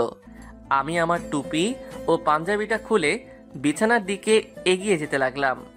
বিছানার কাছে যেতেই জান্নাত একটা বালিশ হাতে নিয়ে আমার দিকে ঢিল মেরে দিয়ে বলল, একদম বিছানার দিকে আসবে না। কেন? কি হলো আবার মেয়েটার? কারণ তুমি ওই সোফায় গিয়ে ঘুমাবে আর আমি এই বিছানায়। বুঝলাম না, তুমি বিছানায় ঘুমাবে আর আমি সোফায় ঘুমাবো? কিন্তু কেন? আমাদের তো বিয়ে হয়ে গেছে, আমরা এখন স্বামী স্ত্রী, তাহলে একসাথে ঘুমালে সমস্যাটা কোথায়? কারণ তুমি তো আর একা না, তাই না? কারণ তোমার তো অনেক বান্ধবী আছে।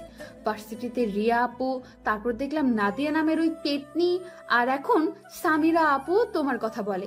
তার সাথে আমার যখনই কথা হয়। কি বলো এগুলো? তুমি জানো আমি কত কষ্টে সেদিন রিয়াকে ফাঁকি দিয়ে আসছি। রিয়াকে যদি ভালোই বাসতাম তাহলে কি আর তাকে ওইভাবে অবহেলা করতাম? সে না হয় বুঝলাম, কিন্তু নাদিয়া আর সামিরা আপু, তুমি সেদিন নাদিরার সাথে কি কথা বললে যা আমার সামনে বলা যেত না? এই কথা এটা সেই দিন জিজ্ঞেস করলেই তো বলে দিতাম। এর জন্য আমার পাগলিটা অভিমান করে আছে। সেদিন বলো নাই তো এখন বলো। একদম মিথ্যা কথা বলবে না, তাহলে কিন্তু। আচ্ছা শোনো তাহলে, নাদিয়া আমার স্কুল জীবনের বান্ধবী, আর তোমার বেস্ট ফ্রেন্ডের ভাইয়ের গার্লফ্রেন্ড। ঠিক বুঝলাম না, তোমার বেস্ট ফ্রেন্ড তো নাবিলা, আর নাবিলার ভাই তো বুলবুল ভাইয়া। তার মানে নাদিয়া আপু বুলবুল ভাইয়ের গার্লফ্রেন্ড? মাই ডিয়ার বউ, তোমার আর আমার মধ্যে যেমন মনোমালিন্য হয়েছিল ঠিক তেমনি ওদের মধ্যেও একই অবস্থা হয়েছিল। তাই আমি তাদের সব কিছু ঠিক করে দিলাম। আর তুমি তো জানোই তোমার সামিরা আপুর বয়ফ্রেন্ড আছে, তাহলে আর সামিরা আমার একজন ভালো ফ্রেন্ড, বুঝতে পারলেন বউ? বলেই বালিশটা হাতে নিয়ে সোফার দিকে যেতে লাগলাম আর বললাম, তাহলে আমি কি এখন সোফাতে ঘুমাবো? কেন? তুমি তো বললে আমি যেন বিছানাতে না যাই। আমি আমি কখন তোমাকে বললাম? এইমাত্র বললে। ও, বুঝতে পারছি, তুমি তো আমায় ভালোই বাসো না, তাই তো সোফায় ঘুমাতে চাইছো না, তাই না? বুঝি তো, সব বুঝি। ও, এখানেও আমার দোষ হয়ে গেল, তাই না? নিজের কাঁধে কখনোই দোষ নিবা না। আমার বর থাকতে আমি কেন দোষ নিতে যাব?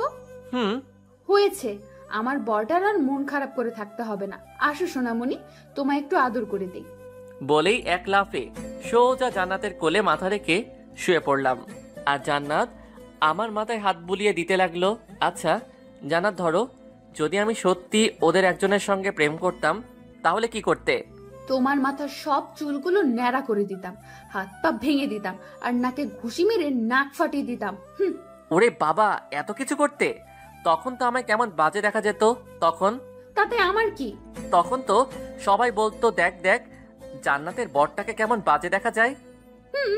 বলতো, কিন্তু কেউ তো আর তোমায় আমার থেকে আলাদা করতে পারতো না। বাহ, তোমার মাথায় তো সেই লেভেলের বুদ্ধি।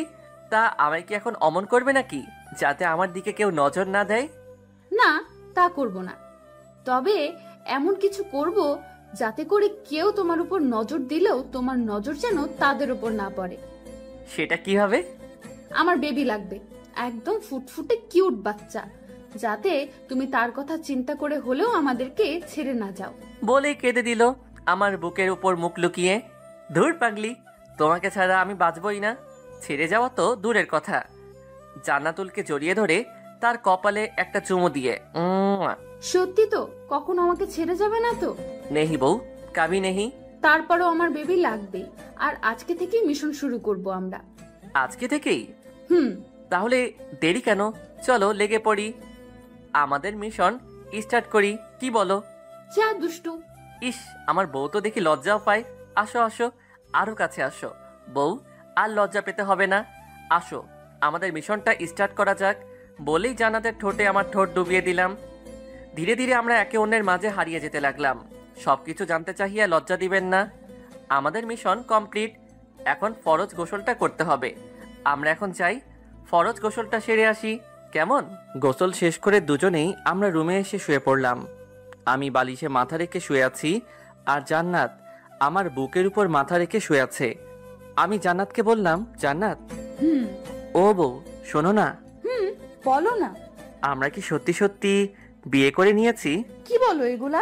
বিয়ে করে মিশন কমপ্লিট করে এখন বলছো আমরা কি সত্যি সত্যি বিয়ে করেছি? আমার না বিশ্বাসই হচ্ছে না যে আমরা মিশনটা পর্যন্ত কমপ্লিট করে ফেলেছি। কি থেকে কি হয়ে গেল, তাই না? জি না, আমি চেয়েছি বলেই বিয়েটা হলো, বুঝলে?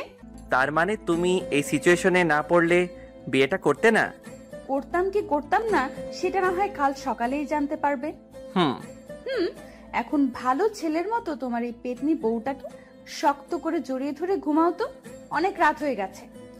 বউ, তুমি শুধু আমার পেতনি বউ না, আমার দুষ্টু মিষ্টি আদরের বউ। হয়েছে হয়েছে, আর পাম মারতে হবে না, নাও এবার ঘুমাও।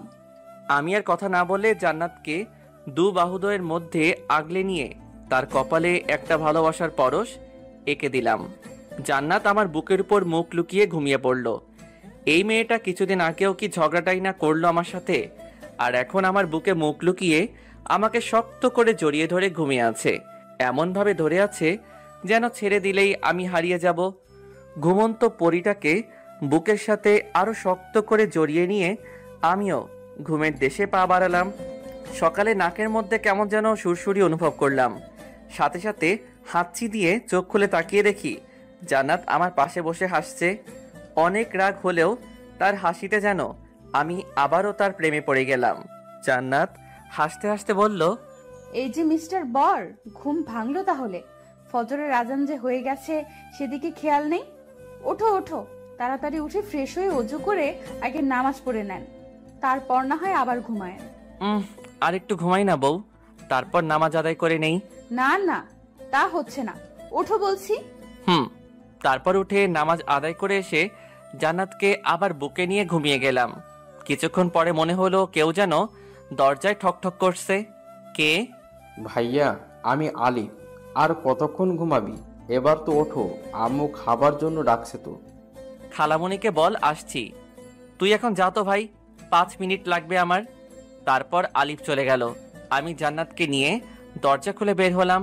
তারপর যা দেখলাম তার জন্য মোটেও প্রস্তুত ছিলাম না, কারণ আমার সামনে দাঁড়িয়ে আছে আম্মু, আব্বু, ভাইয়া আর ভাবি।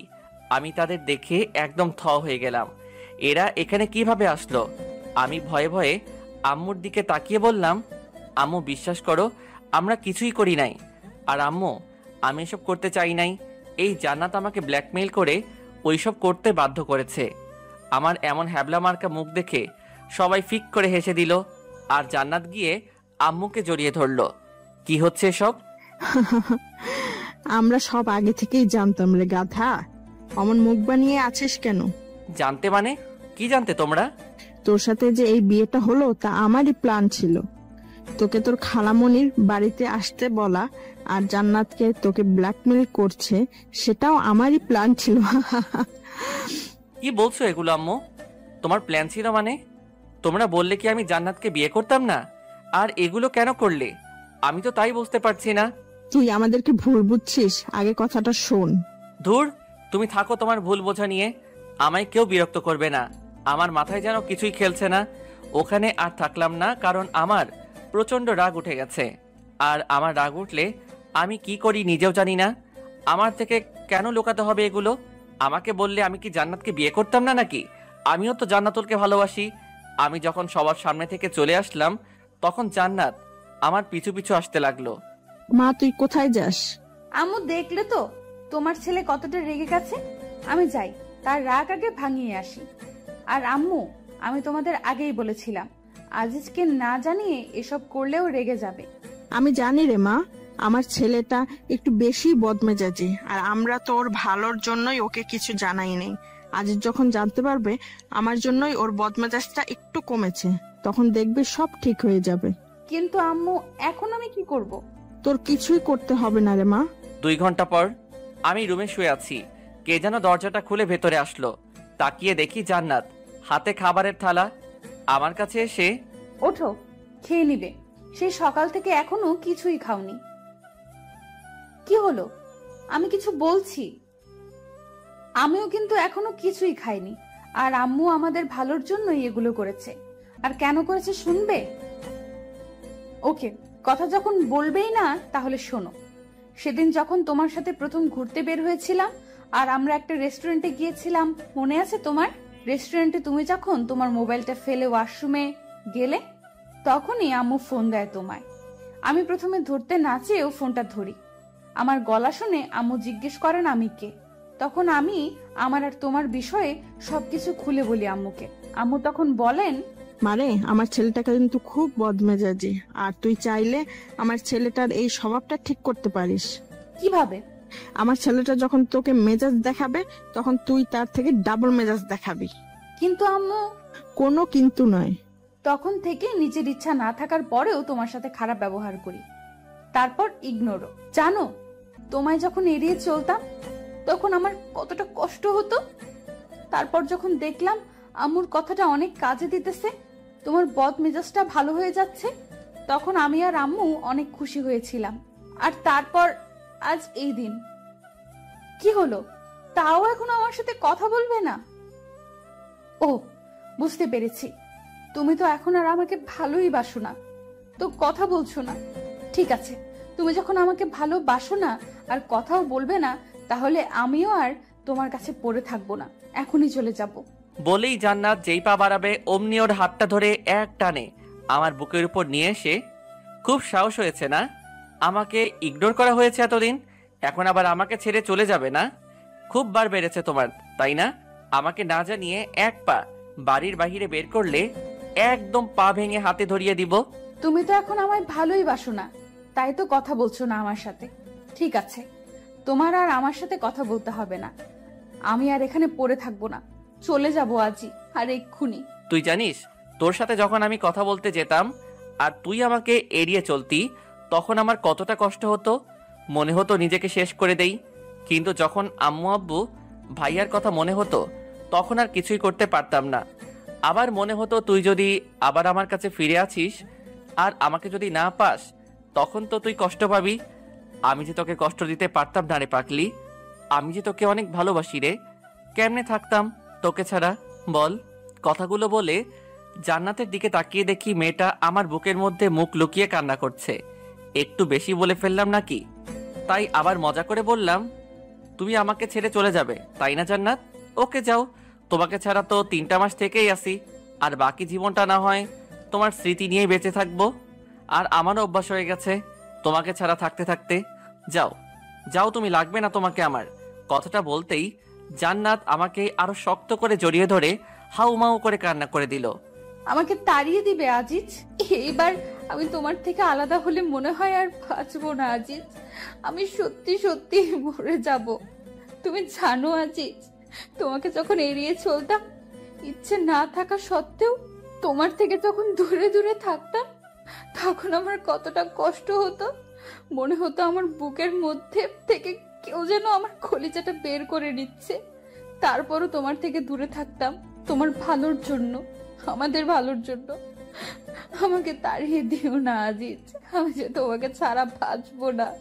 জান্নাতের গায়ে যতটা সম্ভব শক্তি আছে, সব শক্তি দিয়ে আমাকে জড়িয়ে ধরে কথাগুলো বলল। তুমি তো বললে আমার কাছে থাকবে না, চলে যাবে। সে তো তুমি আমার সাথে কথা বলছিলে না বলে তার জন্য বললাম। আচ্ছা ঠিক আছে, আমি যদি কখনো তোমাকে ছেড়ে চলে যেতে চাই তাহলে তুমি আমার হাত পা ভেঙে দিও, কেমন? তাও আমাকে তোমার কাছ থেকে যেতে দিবে না। ইস, শখ কত! আমার এত সুন্দর বউটার নাকি হাত পা ভেঙে দিব, তখন তোমাকে কেমন কেমন দেখাবে না? আর লোকে তখন আমাকে কি বলবে? বলবে, দেখ আজিজের বউটাকে কেমন দেখা যায়, একদম পেতনি। বললে বলুক, তাতে আমার কি? সেটা তো আর আমাকে বলবে না, তোমাকেই বলবে। আর তার জন্যই যদি আমাদেরকে কেউ আলাদা করতে না পারে তাহলে আমার হাত পা ভাঙতে কোনো সমস্যা নাই।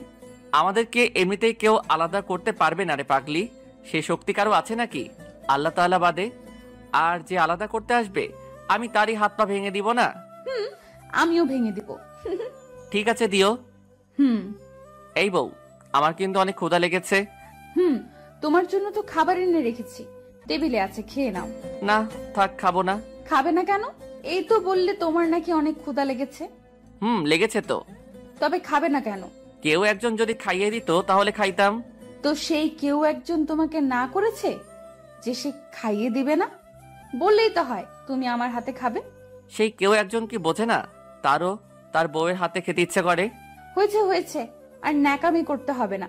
আসো খাইয়ে দেই আমার বরটাকে। তারপর জান্নাত আমাকে খাইয়ে দিতে লাগলো আর আমি খাইতে লাগলাম। উফ ভাই, জানেন না বউয়ের হাতে খেতে কতটা মজা। যে বউয়ের হাতে খাবার খায় সেই শুধু জানে এর হাতের খাবার একদম যেন অমৃত। দুঃখের বিষয়, আমি এখনো ছোট্ট বাচ্চা, একটা ছেলে, সবেমাত্র এসএসসি দিলাম, বিয়ে করা তো দূরের কথা, বউ পামু কই? জান্নাত আমাকে খাইয়ে দিতেছে আর আমার মুখের দিকে তাকিয়ে আছে। তার তাকিয়ে থাকা দেখে বুঝতে পারলাম ওরও অনেক ক্ষুধা লেগেছে। মেয়েটাও তো সারাদিন কিছু খায়নি, তাই আমিও এক লোকমা খাবার নিয়ে জান্নাতের মুখের কাছে ধরলাম। সাথে সাথে মেয়েটা খাবার মুখে নিয়ে নিল, যেন সেই অপেক্ষাতেই ছিল আমি কখন তাকে খাবার খাইয়ে দেই। খাবার মুখে নিতেই জান্নাতের চোখ দিয়ে পানি গড়িয়ে পড়ল। এটা কোনো দুঃখের পানি দেখলাম না, এটা যেন রাজ্য জয়ের আনন্দের চোখের পানি। সবার বউই চায় তার স্বামী তাকে একটু কেয়ার করবে, একটু ভালোবাসবে। খাবার সময় আবদার করে বর তার বউকে বলবে, তুমি আমাকে খাইয়ে না দিলে আমি খাবই না। বউ যখন তার স্বামীকে খাইয়ে দেবে, তার স্বামীও তখন তার বউকে খাইয়ে দেবে। এতটুকুই। বউদের তখন আর কিছুই যেন চাই না, এতেই নিজেকে যেন রানী মনে করেন। কথাগুলো ভাবতে ভাবতে আমাদের খাওয়া শেষ। তারপর আমার ফোনটা বেজে উঠল। বউ। ও বউ, কি? আমার ফোনটা একটু এনে দাও না গো, টেবিলের উপর থেকে।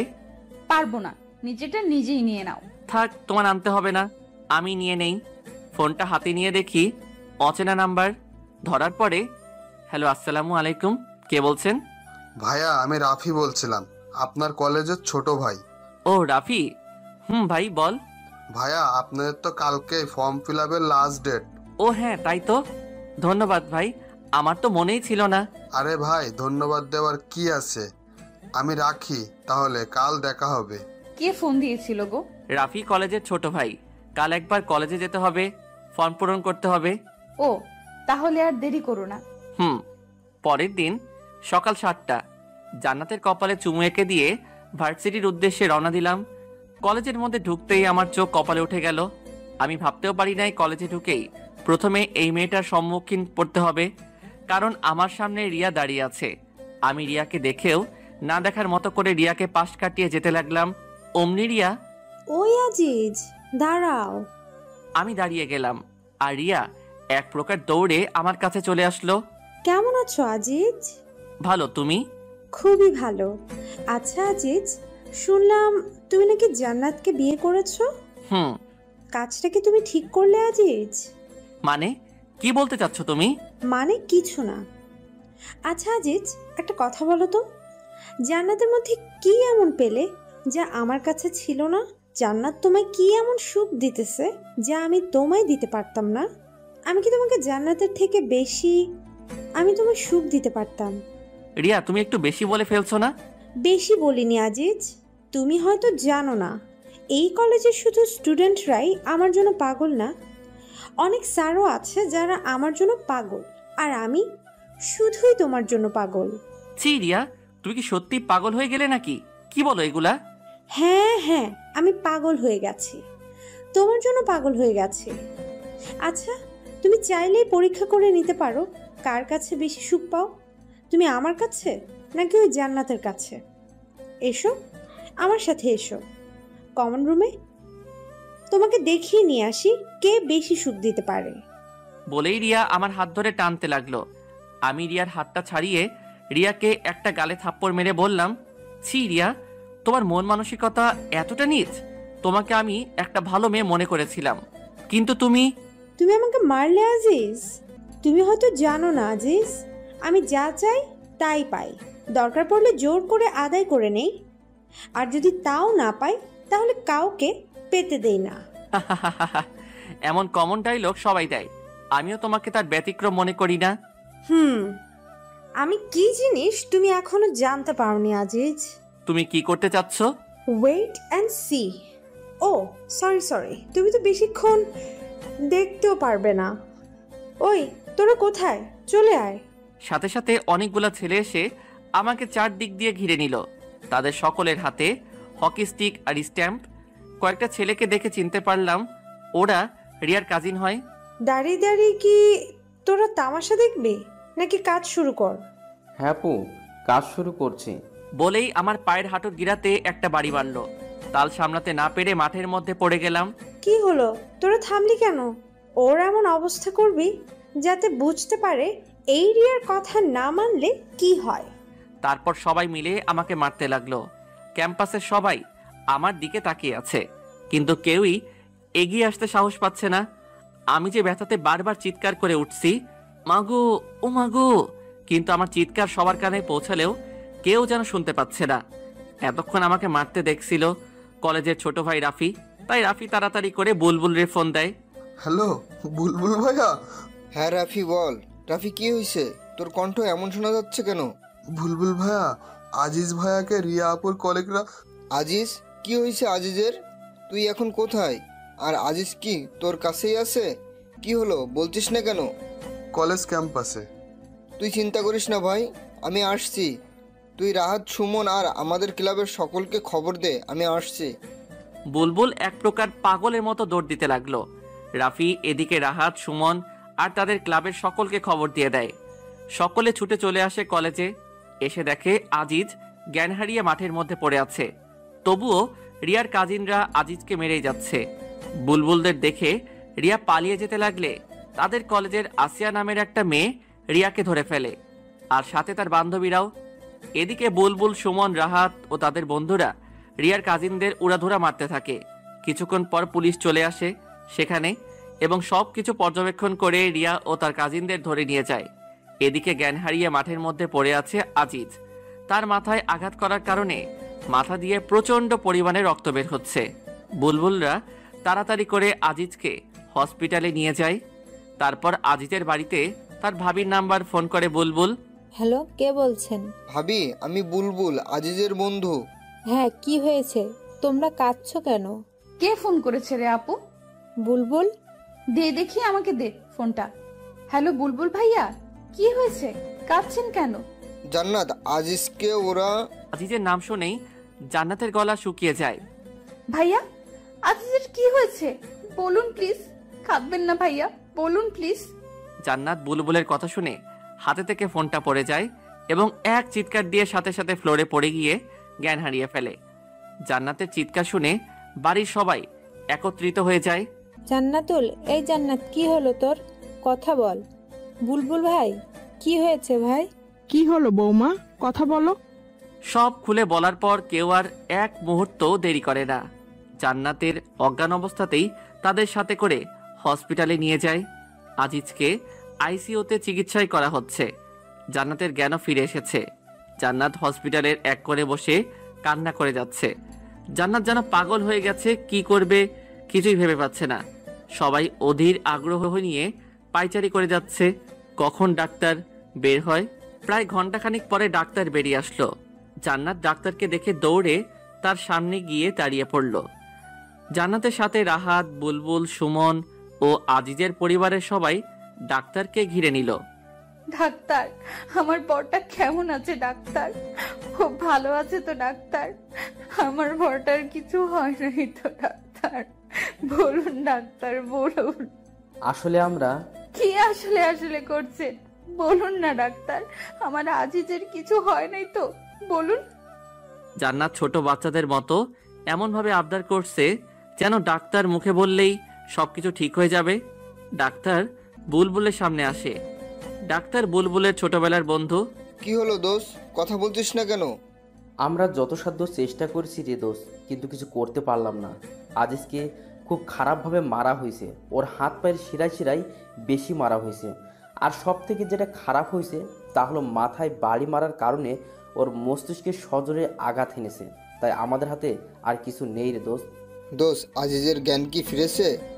না, আর 24 ঘন্টার মধ্যে আমরা জ্ঞান ফেরারেও কোনো সম্ভাবনা দেখছি না। আর আজের যে অবস্থাতে এখন আছে তাতে ওর সেন্স ফিরতে 24 ঘন্টা অথবা 1 মাস, 1 বছর, আবার নাও ফিরতে পারে। মানে আমি তোদের বোঝাতে চাচ্ছি আজিজ এখন কোমাতে চলে গেছে। ডাক্তারের কথা শুনে জান্নাত আবারও জ্ঞান হারিয়ে ফেলেন। সবাই মিলে জান্নাতকে নিয়ে আবার ব্যস্ত হয়ে পড়ে। জান্নাতকে একটা ক্যাবিনে নিয়ে রাখা হয়। জান্নাতের পাশে বসে আছেন জান্নাতের বোন। আজিজকে দেখার জন্য তার পরিবারের সবাই ব্যস্ত হয়ে পড়েছেন, কিন্তু ডাক্তার বারণ করে দিয়েছে 24 ঘন্টা না যাওয়া পর্যন্ত রোগীকে কোনো প্রকার বিরক্ত করা যাবে না। এদিকে জান্নাতের প্রায় ঘন্টাখানিক পরে জ্ঞান ফিরে। জ্ঞান ফিরতেই আজিজ আজিজ বলে চিৎকার করে ওঠে। আপু, আমার বর কই রে? ওর কিছু হয় নাই তাই না রে আপু? ওই ডাক্তারটা না খুব বাজে তাই না রে আপু? আমার বরকে নিয়ে কি সব আজে বাজে কথা বলছিল। আমি আমার বরের কাছে যাব, আমাকে নিয়ে চল না রে আপু। তুই শান্ত হ বোন, আজিজের তো কিছুই হয় নাই তাই না? আজিজ এখন ঘুমিয়ে আছে, ওকে তো এখন বিরক্ত করা যাবে না। আজিজের কাছে গেলে তো আজিজের ঘুম ভেঙে যাবে তাই না রে বোন? তুই কান্না করছিস কেন রে আপু? ওহো, আমি বুঝতে পেরেছি, তোরা মিথ্যা বলে আমাকে সান্ত্বনা দিচ্ছিস তাই না? ধুর পাগলি, আমি কখন কাঁদলাম? এই দেখ, আমার চোখে কি পানি আছে নাকি? তুই কি দেখেছিস? তাহলে আমাকে আমার বরটার কাছে নিয়ে চল, আমার বরটাকে আমার খুব দেখতে ইচ্ছে করছে। তোকে বললাম না আজিজ এখন ঘুমিয়ে আছে, ওকে বিরক্ত করা যাবে না। আমি কোনো রকম বিরক্ত করব না, সত্যি বলছি। শুধু একটু দূর থেকে দেখবো, নিয়ে চল না রে আপু। বললাম না আজিজ ঘুমাচ্ছে। তোকে আমি বললাম না আমি শুধু দূর থেকে ওরে দেখবো? কথা কি তোর কানে যায় না? আমাকে নিয়ে চল না রে আপু, শুধু একটা বার দূর থেকে আমার বরটাকে দেখবো। যাবি নিয়ে আমাকে? দূরে থেকেই দেখবি তো, কাছে যাবার জন্য আবার পাগলামো করবি না তো? সত্যি বলছি, শুধু দূর থেকেই একটাবার দেখবো। তারপর আপু জান্নাতকে নিয়ে আজিজের কেবিনের সামনে যায়। আজিজের কেবিনের সামনে শুধু বুলবুল বসে আছে, আর বাকি সকলকে তাড়িয়ে দিয়েছে বুলবুল। ও বলেছে সবকিছু একাই দেখতে পারবে, আর জান্নাতের কাছে রয়ে গেছে ওর আপু। জান্নাত ধীর পায়ে হাঁটতে হাঁটতে কেবিনের সামনে চলে আসলো। কাচের দরজা দিয়ে দেখা যাচ্ছে একজন সোজা টান হয়ে শুয়ে আছে, হাতে পায়ে আঘাতের চিহ্ন, মাথায় ব্যান্ডেজ, হাতে স্যালাইনে সুচ লাগানো। তারপরও জান্নাতের চিনতে ভুল হলো না, এটা ওর সব থেকে কাছের মানুষ, ওর বর। জান্নাত দরজার কাচের সাথে হেলান দিয়ে চোখের পানি ফেলতে ফেলতে ফ্লোরে বসে একদম স্তব্ধ নির্বাক হয়ে আজিজকে দেখতে লাগলো। এক সময় হুট করেই দাঁড়িয়ে জান্নাত ডাক্তার ডাক্তার বলে চিল্লাতে লাগলো। ডাক্তার, ডাক্তার, প্লিজ দরজাটা একবার খুলে দিন। আমি শুধু একটাবার আমার বরটাকে আদর করব, দেখবেন তাতেই আমার বর সুস্থ হয়ে উঠবে। প্লিজ ডাক্তার, খুলে দিন না। সরি আপু, এখন এটা আমরা অ্যালাউ করতে পারি না। বোন বোন তুই শান্ত হ বোন, তুই না বললি কোনো পাগলামো করবি না? আপু দেখ না, আজিজের খুব কষ্ট হচ্ছে, ওনাদের বল না আমাকে একবার আজিজের কাছে যেতে দিতে। ভাইয়া, আপনি একবার ওদের বলুন না দরজাটা একবার খুলে দিতে। ডাক্তারটা তো আপনার বন্ধু হন, আপনার কথা শুনবে। প্লিজ ভাইয়া, একটাবার বলুন না। জান্নাত, জান্নাত তুমি শান্ত হও, আমি দেখছি কি করা যায়। দোস্ত, একটাবার কি জান্নাতের ভিতরে যেতে দেওয়া যায় না? দোস্ত দেখ, এতে হিতে বিপরীত হতে পারে। কিন্তু দোস্ত, একটাবার মেয়েটার কথা ভেবে দেখ, ও এখন কিসের মধ্যে দিয়ে যাচ্ছে। কিন্তু দোস্ত। কেন কিন্তু নয় দোস্ত, প্লিজ বিষয়টা একবার ভেবে দেখ। তারপর ডাক্তার কিছু একটা ভেবে দরজাটা খুলে দেন। জান্নাত আর এক মুহূর্ত দাঁড়িয়ে না থেকে দৌড়ে ভিতরে চলে যায়। আজিজের ঠিক পা বরাবর গিয়ে দাঁড়ায়, তারপর বসে পা দুটো জড়িয়ে ধরে। তুমি আমার সাথে মজা করছো তাই না বর? তোমাকে জানাই নাই যে আমাদের সম্পর্কের কথা সবাই জানে, তার জন্য আমার উপর অভিমান করে আছো তাই না বর? বিশ্বাস করো, আর কোনোদিন তোমার কাছ থেকে কোনো কথা লুকাবো না। প্লিজ একটা বার কথা বলো, একটা বার তোমার এই মুখ দিয়ে বলো না আমাকে যে তুমি আমার একটি মাত্র দুষ্টু মিষ্টি আদরের বউ। আমাকে বলো না আমি পেতনি বউ। কি বলবে না? দেখো এই পেতনিটার না খুব কষ্ট হচ্ছে। তুমি বলতে এই পেতনিটাকে তুমি কখনোই কষ্ট পেতে দিবে না, তাহলে কেন এই পেতনিটাকে কষ্ট পেতে দিতেছো? তুমি না সত্যি খুব স্বার্থপর একটা মানুষ। কাল রাতেই না বললে আমাকে ছেড়ে কোনোদিন কোথাও যাবে না, আমাদেরকে কেউ আলাদা করতে পারবে না, যে আমাদের আলাদা করতে আসবে তারই হাত পা ভেঙে দিবে। তাহলে কেন আমাকে একা রেখে নিচেই চলে যাচ্ছ? বলো না, কথা বলো বর। তুমি আমার সাথে কথা না বললে কি হবে? আমি তোমাকে ছেড়ে কোথাও যাচ্ছি না, এই বলে দিলাম। আর আমি তো তোমার সাথে সব সময় কথা বলেই যাব। তুমি আমার সাথে কথা বলো আর নাই বলো। 5 মাস পর আজিজ এখনো সেই আগের মতনই আছে। জান্নাতের সাথে আর কোনো কথা বলে না, কিন্তু জান্নাত সব সময় আজিজের পাশেই থাকে আর সারাটা দিন ওর সাথে ভোগ ভোগ করেই যায়। এদিকে জান্নাতের আম্মু আজিজের আম্মুকে বলছেন, বেয়ান, একটা কথা বলবো? জি বেআইন বলেন, এটা আবার জিজ্ঞেস করতে হবে কেন? বেয়ান দেখেন, আজই যেভাবে পড়ে আছে কম দিন তো হলো না, আর যে কথাটা বলতে চাইছি আপনি নিশ্চয়ই বুঝতে পারছেন। আমার মেয়ে জান্নাতের তো একটা ভবিষ্যৎ বলে কিছু আছে, তাই না বেয়ান? এভাবে আর কতদিন চলতে দেওয়া যায় আপনিই বলুন। আম্মু, তুমি কি বলছো এসব? বৌমা, উনি তো ঠিকই বলেছেন। আমার ছেলেটা তো আর ভালো নেই, আর জান্নাতেরও তো একটা ভবিষ্যৎ আছে। তাই আমার ছেলের জন্য তো আর জান্নাতের ভবিষ্যৎটা নষ্ট করতে পারি না। মা, আপনি আম্মুর কথায় কিছু মনে করবেন না। আর আম্মু, তুমি যা ভাবছো তা কিছুই হচ্ছে না। না মা, তা হয় না। বেআইন, চলেন আমরা এখনই হসপিটালে গিয়ে জান্নাতকে সব বুঝিয়ে বলবো। তারপর সকলে মিলে হসপিটালে চলে আসেন। এসে দেখে জান্নাত আজিজের গা মুছিয়ে দিচ্ছে। জান্নাত সকলকে দেখে, আরে আম্মু আপু, তোমরা তোমরা কখন এলে? এই তো মা, মাত্রই এলাম। তুই কি করছিলি রে মা? দেখো না আম্মু, তোমাদের ছেলেটার নাকি অনেক গরম ধরেছে, ওর গাটা মুছে দিচ্ছিলাম। জান্নাতের কথা শুনে আজিজের আম্মু মুখ চেপে কান্না করে দেন। আরে আম্মু, তুমি কাঁদছো কেন? দেখো না আমি কি কখনো কাঁদি না নাকি? কই মা, এই দেখ আমি একদম কাঁদছি না। মারে, তোকে একটা কথা বলি। বলো। মারে, তুই আর আমার এই আদমারা ছেলেটার সাথে কতদিন থাকবি বলতো? তোরও তো একটা ভবিষ্যৎ আছে তাই না রে মা? সেটাও তো ভাবতে হবে আমাদের। আজিজের আম্মু কথা শুনে জান্নাতের হাসি মাখা মুখখানা নিমেষে কালো হয়ে যায়। তুমি কি বলতে চাচ্ছ আম্মু? আমি আমার বরটাকে ছেড়ে চলে যাই, এটাই বলতে চাচ্ছ তাই না?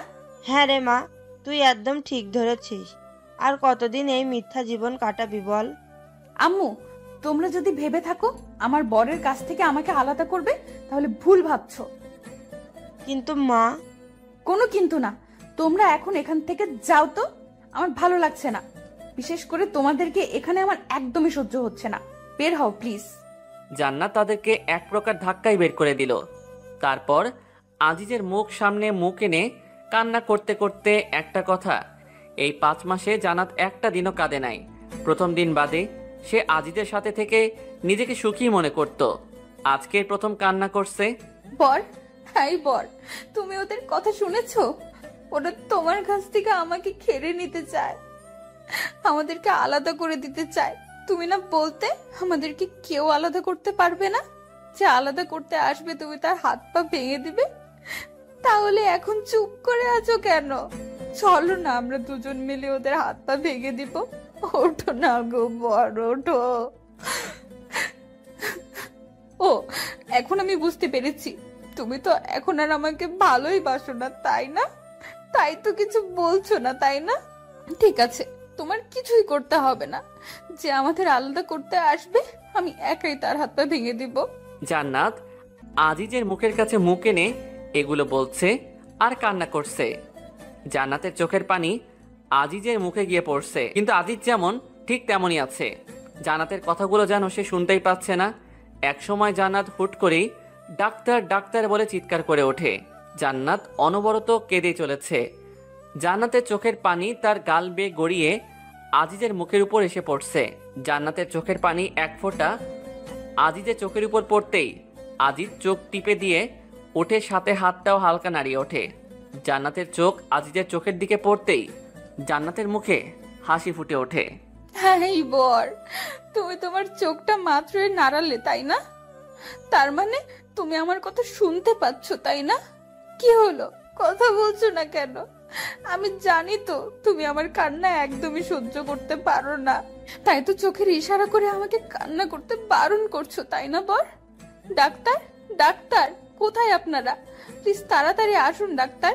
কি হয়েছে, এমন উত্তেজিত হচ্ছেন কেন? দেখুন না, আমার বরটা একবার চোখ নাড়ানোর পরে আর নড়ছে না। আপনি প্লিজ উত্তেজিত হবেন না, আমাদের দেখতে দিন। How is possible? মানে তুই কি বলতে যাচ্ছিস? ক্লিয়ার করে বলতো দোস্ত। দ্যাটস মিরাক্কেল দোস্ত। আজিজের নার্ভে ধীরে ধীরে সজাগ হয়ে উঠছে দোস্ত। আমরা এর থেকে এখন ভালো কিছু আশা করতে পারি। মিসেস জান্নাত, আপনি যদি চান তাহলে আজকেই আমরা একটা রিস্ক নিতে চাই। ইনশাল্লাহ এতে কাজে দিতে পারে। জান্নাতের মুখের ভাষা যেন হারিয়ে ফেলেছে। কি বলবে কিছুই ভেবে পাচ্ছে না। ধীরে ধীরে জান্নাত ফ্লোরে বসে পড়ে। অতি সুখে আর অতি দুঃখে এই দুই সময়ে যেন মুখের ভাষা হারিয়ে যায়। জান্নাতেরও তাই হয়েছে, তবে এটা দুঃখের জন্য না, এটা অতি সুখের জন্য। 2 ঘন্টা পরে আইসিইউ এর দরজার সামনে ফ্লোরে বসে মুচকি মুচকি হাসছে জান্নাত। তার আজিজের সাথে যে দিন প্রথম দেখা হয় সেই দিনের কথা মনে হতেই জান্নাতের হাসি পাচ্ছে বারবার। সেদিন ছিল 21শে জুলাই, নাবিলার জান্নাতের বেস্ট ফ্রেন্ড বুলবুলের বোনের জন্মদিন। একটা ছেলে হ্যাবলার মতো জান্নাতের দিকে তাকিয়েছিল। জান্নাতের দিকে ওভাবে তাকিয়ে থাকা দেখতেই জান্নাত ছেলেটির সামনে গিয়ে, এই ছেলে, সমস্যা কি আপনার? জি, আমাকে বলছেন? আপনাকে নয়তো এখানে আর কে আছে শুনি? আমার দিকে এমন হ্যাপলার মতো তাকিয়ে আছেন কেন? আমি কখন আপনার দিকে তাকালাম? আজিজের এমন চেহারা দেখে জান্নাতের হাসি পেয়ে গেল। একটা কিউট ছেলে ভয় পেয়ে গেলে যে তাকে আরো কতটা কিউট লাগে তা জান্নাত আজিজকে না দেখলে যেন বুঝতেই পারতো না। তারপরও জান্নাত হাসি লুকিয়ে মুখে আবারও রাগী ভাবে এনে আজিজকে বলল, দেখুন, একদম মিথ্যা বলার চেষ্টা করবেন না। এত সময় ধরে আমার দিকে তাকিয়ে থেকে এখন বলছেন তাকাইনি? আপনি ছেলেটা খুবই ফাজিল।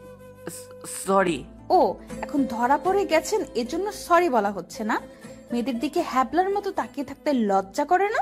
আমি আপনার দিকে মোটেও ওভাবে তাকিয়েছিলাম না, আর তারপরেও সরি তো বললাম। তার মানে আপনি বলতে চাচ্ছেন আমি মিথ্যা বলছি, আর সরি বললেই কি সব সমস্যার সমাধান হয়ে যায় নাকি? দেখুন মিস, আপনি কিন্তু এমনি এমনি ঝগড়া করছেন আমার সাথে। কি বললেন আপনি? আমি ঝগড়ুটে? আমি আপনার সাথে ঝগড়া করছি? আমি আপনাকে কখন ঝগড়ুটে বললাম? মাত্রই বললেন আমি নাকি আপনার সাথে ঝগড়া করছি, এখন আবার বলছেন কথা বললাম। ধুর, আপনার সাথে কথা বলাটাই ভুল। বলেই রাখতে রাখতে সেখান থেকে অন্য জায়গায় চলে যায় আজিজ। আর এদিকে জান্নাত হাসতে হাসতে যেন শেষ। কি ভিতর ছেলে রে বাবা, একটুতেই কেমন ভয় পেয়ে গেল। কিন্তু কথা বলতে ছেলেটা ভয় পেলে অনেক কিউট লাগে, একদম যেন কিউটের ডিব্বা। এরকম একটা কিউট ছেলেকেই তো খুঁজছিলাম এতদিন। এমন একটা কিউট বিএফ যদি আমার থাকতো, উফ, ভাবতেই কেমন কেমন লাগে। এখন যাই, ছেলেটাকে নাবিলার কাছ থেকে শুনে আসি। কি ঝগড়ুটে মেয়ে রে বাবা, একটু নাই তার দিকে তাকিয়েছিলাম, তাই বলে কি এভাবে পায়ে পাড়া দিয়ে ঝগড়া করবে নাকি? আমার জন্য সব মেয়েরা পাগল, আর এর দিকে তাকাতেই বাপরে বাপ। ভাগ্য ভালো এমন কোনো গার্লফ্রেন্ড আমার নেই, থাকলে তো জীবনটা তেনা তেনা বানিয়ে ছাড়তো। তবে গার্লফ্রেন্ড হলেও মন্দ হতো না, cause she is very cute girl. দোস্ত এদিকে একটু শোন তো। বল। দোস্ত ওই ছেলেটা কে রে? কোন ছেলেটাকে? ওই যে বুলবুল ভাইয়ের সাথে দাঁড়িয়ে দাঁড়িয়ে কথা বলছে সেই ছেলেটা। ও, ওইটা তো আজিজ ভাইয়া, ভাইয়ার বেস্ট ফ্রেন্ড। কেন রে, প্রেমে টেমে পড়ে গেলে নাকি আজিজ ভাইয়ার? ধুর, কি যে বলিস না। ছেলেটা আমার দিকে কেমন ড্যাব ড্যাব করে তাকিয়েছিল, তাই বললাম। কি আজিজ ভাইয়া তাকিয়েছিল তোর দিকে? আমার বিশ্বাস হয় না। ভাইয়াকে দেখে পছন্দ হয়ে গেছে, আর এখন আমার কাছে এসে ঢপ মারছিস, তাই না? তুই কি বলতে চাচ্ছিস? আমি দেখতে সুন্দরী না? আমার দিকে ছেলেটা তাকায় না, তাই তো? আমি কখন তোকে বললাম তুই সুন্দরী না? আমি তো বলছি আজিজ ভাইয়া কোনো মেয়ের দিকে ফিরেও তাকায় না, কিন্তু ভাইয়ার জন্য তো তাদের ভার্সিটির মেয়েরা আজিজ বলতে পাগল। ও তাই বল। কি প্রেমে পড়ে গেলি নাকি রে দোস্ত? তাতে একটু একটু পড়ে গিয়েছি রে দোস্ত, হেল্প কর না দোস্ত। ওকে ডান, বাট ট্রিট কিন্তু দিতেই হবে দোস্ত। ওকে ট্রিট দিব, যা, কিন্তু এমন কিছু করবি যাতে তোর আজিজ ভাইয়া নিজে এসে আমাকে প্রপোজ করে। আমি কিন্তু প্রপোজ করতে যাব না। ওকে দোস্ত, তাই হবে, তুই শুধু দেখ কি করি। তারপর নাবিলা তার ভাই বুলবুলকে সব কিছু বুঝিয়ে বলে। বুলবুল প্রথমে রাজি না হতে চাইলেও পরে জান্নাতের রিকোয়েস্টে আর বোনের মুখের দিকে তাকিয়ে রাজি হয়ে যায়। তারপর বুলবুল আজিজকে কি যেন বলে, সব ম্যানেজ করে নেয়, কিন্তু তা আর জান্নাত ও নাবিলাকে কিছু বলে না। আর সেই দিনেই আজিজ জান্নাতকে প্রপোজ করে। কি রোমান্টিক ভাবেই না প্রপোজ করেছিল সেদিন আজিজ জান্নাতকে। জান্নাত, এই জান্নাত, এত কি ভাবছিস বোন? হাসছিস কেন? আরে আপু, তুমি কখন এলে? আজিজের অপারেশন কি হয়ে গেছে? না, এখনো হয় নাই রে বোন, অপারেশন চলছে। তবে আল্লাহর উপর ভরসা রাখ, এইবার তিনি আমাদের উপর মুখ তুলে তাকাবেন রে বোন, ইনশাআল্লাহ। আপু। কিছু সময় পরে ডাক্তার আইসিইউ থেকে বেরিয়ে আসলেন। ডাক্তারকে দেখে সবাই তার সামনে এসে দাঁড়ালেন। বাবা, আমার ছেলেটা ঠিক হয়ে গেছে, তাই না? দোষ আজিজ। স্যার আমার বর, ডাক্তার আমার বর। সরি, আমরা কিছু করতে পারলাম না, এই কথাটা এবার বলবো না। আলহামদুলিল্লাহ, অপারেশন সাকসেসফুল। মিস্টার আজিজ এখন সম্পূর্ণ সুস্থ আছেন। ডাক্তারের কথা শুনে সবার চোখ দিয়ে পানি বের হয়ে আসলো। তবে এটা কোনো দুঃখের পানি না, এটা হলো আনন্দের পানি। আমি আমার বরকে দেখবো ডাক্তার সাহেব, প্লিজ। অবশ্যই, কেন না। তবে ওনাকে এখন ঘুমের মেডিসিন দিয়ে ঘুম পাড়িয়ে রাখা হয়েছে, সো এখন ওনাকে বিরক্ত না করাই আমার মনে হয় ভালো হবে। ধন্যবাদ ডাক্তার। জান্নাত কথাটা বলেই আজিজের কেবিনের দিকে এগোতে লাগলো। হঠাৎ জান্নাত মাথায় হাত দিয়ে পড়ে যেতে লাগলে আপু তাকে ধরে ফেলে। কি হলো তোর বোন, এমন করছিস কেন? আপু, আমার কেমন যেন মাথাটা ঘুরছে। বলেই জান্নাত জ্ঞান হারিয়ে ফেলে। সবাই আবার জান্নাতকে নিয়ে ব্যস্ত হয়ে পড়ে। হুট করে মেয়েটার আবার কি হয়ে গেল? জান্নাতকে একটা কেবিনে নিয়ে যাওয়া হয় এবং ডাক্তার জান্নাতকে ভালোভাবে দেখার পর, ডক্টর, আমার মেয়েটার আবার কি হলো? আন্টি, আপনার বৌমার মহা অসুখ হয়েছে। কি বলছো তুমি? কি বলিস দোষ, পাগল টাগল হয়ে গেলি নাকি তুই? না, আমি একদম ঠিক আছি। এখন তুই যা মিষ্টি আনার ব্যবস্থা কর। তোর কি মাথা ঠিক আছে দোষ? এই বলিস জান্নাতের মহা অসুখ, এখন আবার বলছিস মিষ্টি আনতে? কি বলিস? আমরা তো কিছুই বুঝতে পারতেছি না। সরি দোস্ত, তোদের সাথে মজা করলাম। আন্টি, আপনি দাদিমা হতে চলেছেন, মানে জান্নাত মা হতে চলেছে। ডাক্তারের কথায় সবাই একসঙ্গে বলে উঠল আলহামদুলিল্লাহ। সবাই অনেক খুশি। শালা এভাবে ভয় না দেখালেও পারতি, কতটা ভয় পেয়ে গেছিলাম। বাট ধন্যবাদ দোষ, একসাথে দুইটা খুশির সংবাদ দেওয়ার জন্য। বাবা, তোমাকে যে কিভাবে ধন্যবাদ দেব ভেবে পাচ্ছি না। প্রথমে আমার ছেলের সুস্থতার সংবাদ দিলে, এখন আবার আরেকটা। আমি দাদিমা হতে চলেছি। কি বলছেন আন্টি? এটা আমার কর্তব্য। তাছাড়া আমি আজিজকে নিজের ভাইয়ের মতোই দেখি, এতে ধন্যবাদ দেবার কি আছে? 6 ঘন্টা পরে আজিজ এখনো শুয়ে আছে। একবার জ্ঞান ফিরলেও তাকে আবারও ঘুমের ওষুধ দিয়ে ঘুম পাড়িয়ে রাখা হয়েছে। জান্নাত শুয়ে আছে আজিজের বুকের উপর মাথা রেখে। আজ জান্নাত যেন পৃথিবীর সবচেয়ে বেশি একজন সুখী। সে আজ একদম পরিপূর্ণ একটা নারী হিসেবে নিজেকে মনে করছে, কারণ সে আবারও তার স্বামীকে ফিরে পেয়েছে। তার সাথে সে মা হতে চলেছেন। জান্নাত আজিজের বুকের উপর শুয়ে থেকে একটা শব্দ শুনতে পেল, আউ। জান্নাত আজিজের দিকে তাকিয়ে দেখে আজিজ মনে হয় ব্যথা পেয়েছে। তাই জান্নাত যেই উঠতে যাবে তখনই আজিজ জান্নাতকে শক্ত করে জড়িয়ে ধরে। জান্নাত যেন এটা কখনোই আশা করে নাই।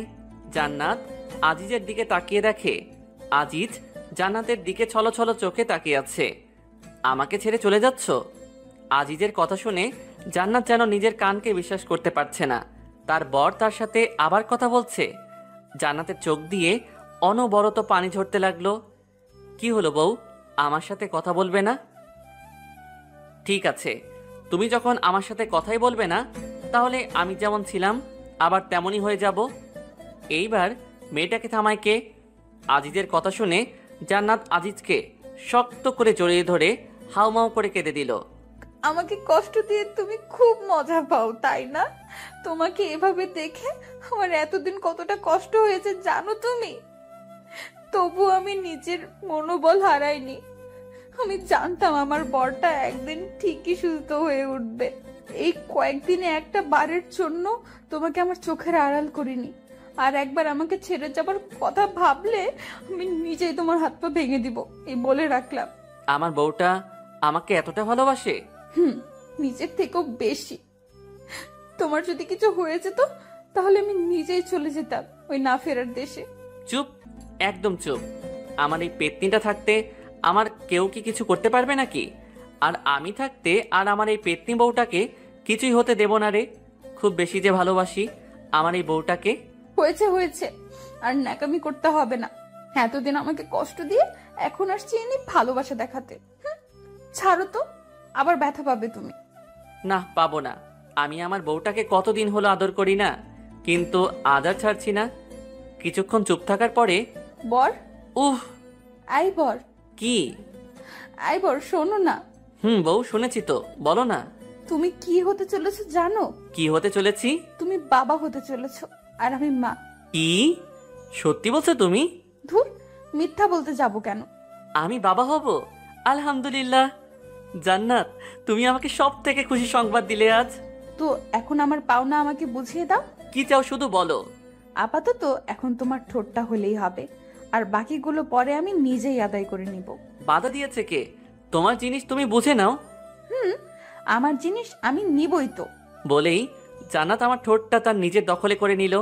আমি যে একজন অসুস্থ ব্যক্তি সেই দিকে যেন জান্নাতের খেয়ালই নেই। সে নিজের মতো করে আমার ঠোঁটগুলো তার নরম কোমল ঠোঁট দিয়ে আদর করে যাচ্ছে। এ ভালোবাসা যেন শেষ হবারই নয়, অনেক দিনের জমানো তো, তাই একটু আর কি। ছাড়ার পরে উফ, আমি কিন্তু অসুস্থ। এতক্ষণ কেউ চুমু দেয় নাকি একটা অসুস্থ ব্যক্তিকে? ও সরি সরি, রাগ করলে নাকি? আসো, আদর করে তোমার রাগটা ভাঙিয়ে দেই। বলে আবারও আমার ঠোঁটে তার ঠোঁটগুলো ডুবিয়ে দিল। মেয়েটার যেন চুমু খেয়ে তৃপ্তি হচ্ছেই না, আর মনেও হয় না আজ তার তৃপ্তি হবে বা আমাকে ছাড়বে। তাই আমিও জান্নাতের তালে তাল মিলিয়ে দিলাম। এখন আমরা এক অজানা সুখের সাগরে ভেসে চলেছি। তাই আপনাদের আর আমরা কষ্ট দিলাম না। কেমন পুরো গল্পটা কেমন হয়েছে জানি না, তারপরও আপনারা আমাকে অনেক উৎগিয়েছেন, তার জন্য সকলকে ধন্যবাদ। আর পুরো গল্পটা কেমন হয়েছে প্লিজ কষ্ট করে জানাবেন। ধন্যবাদ।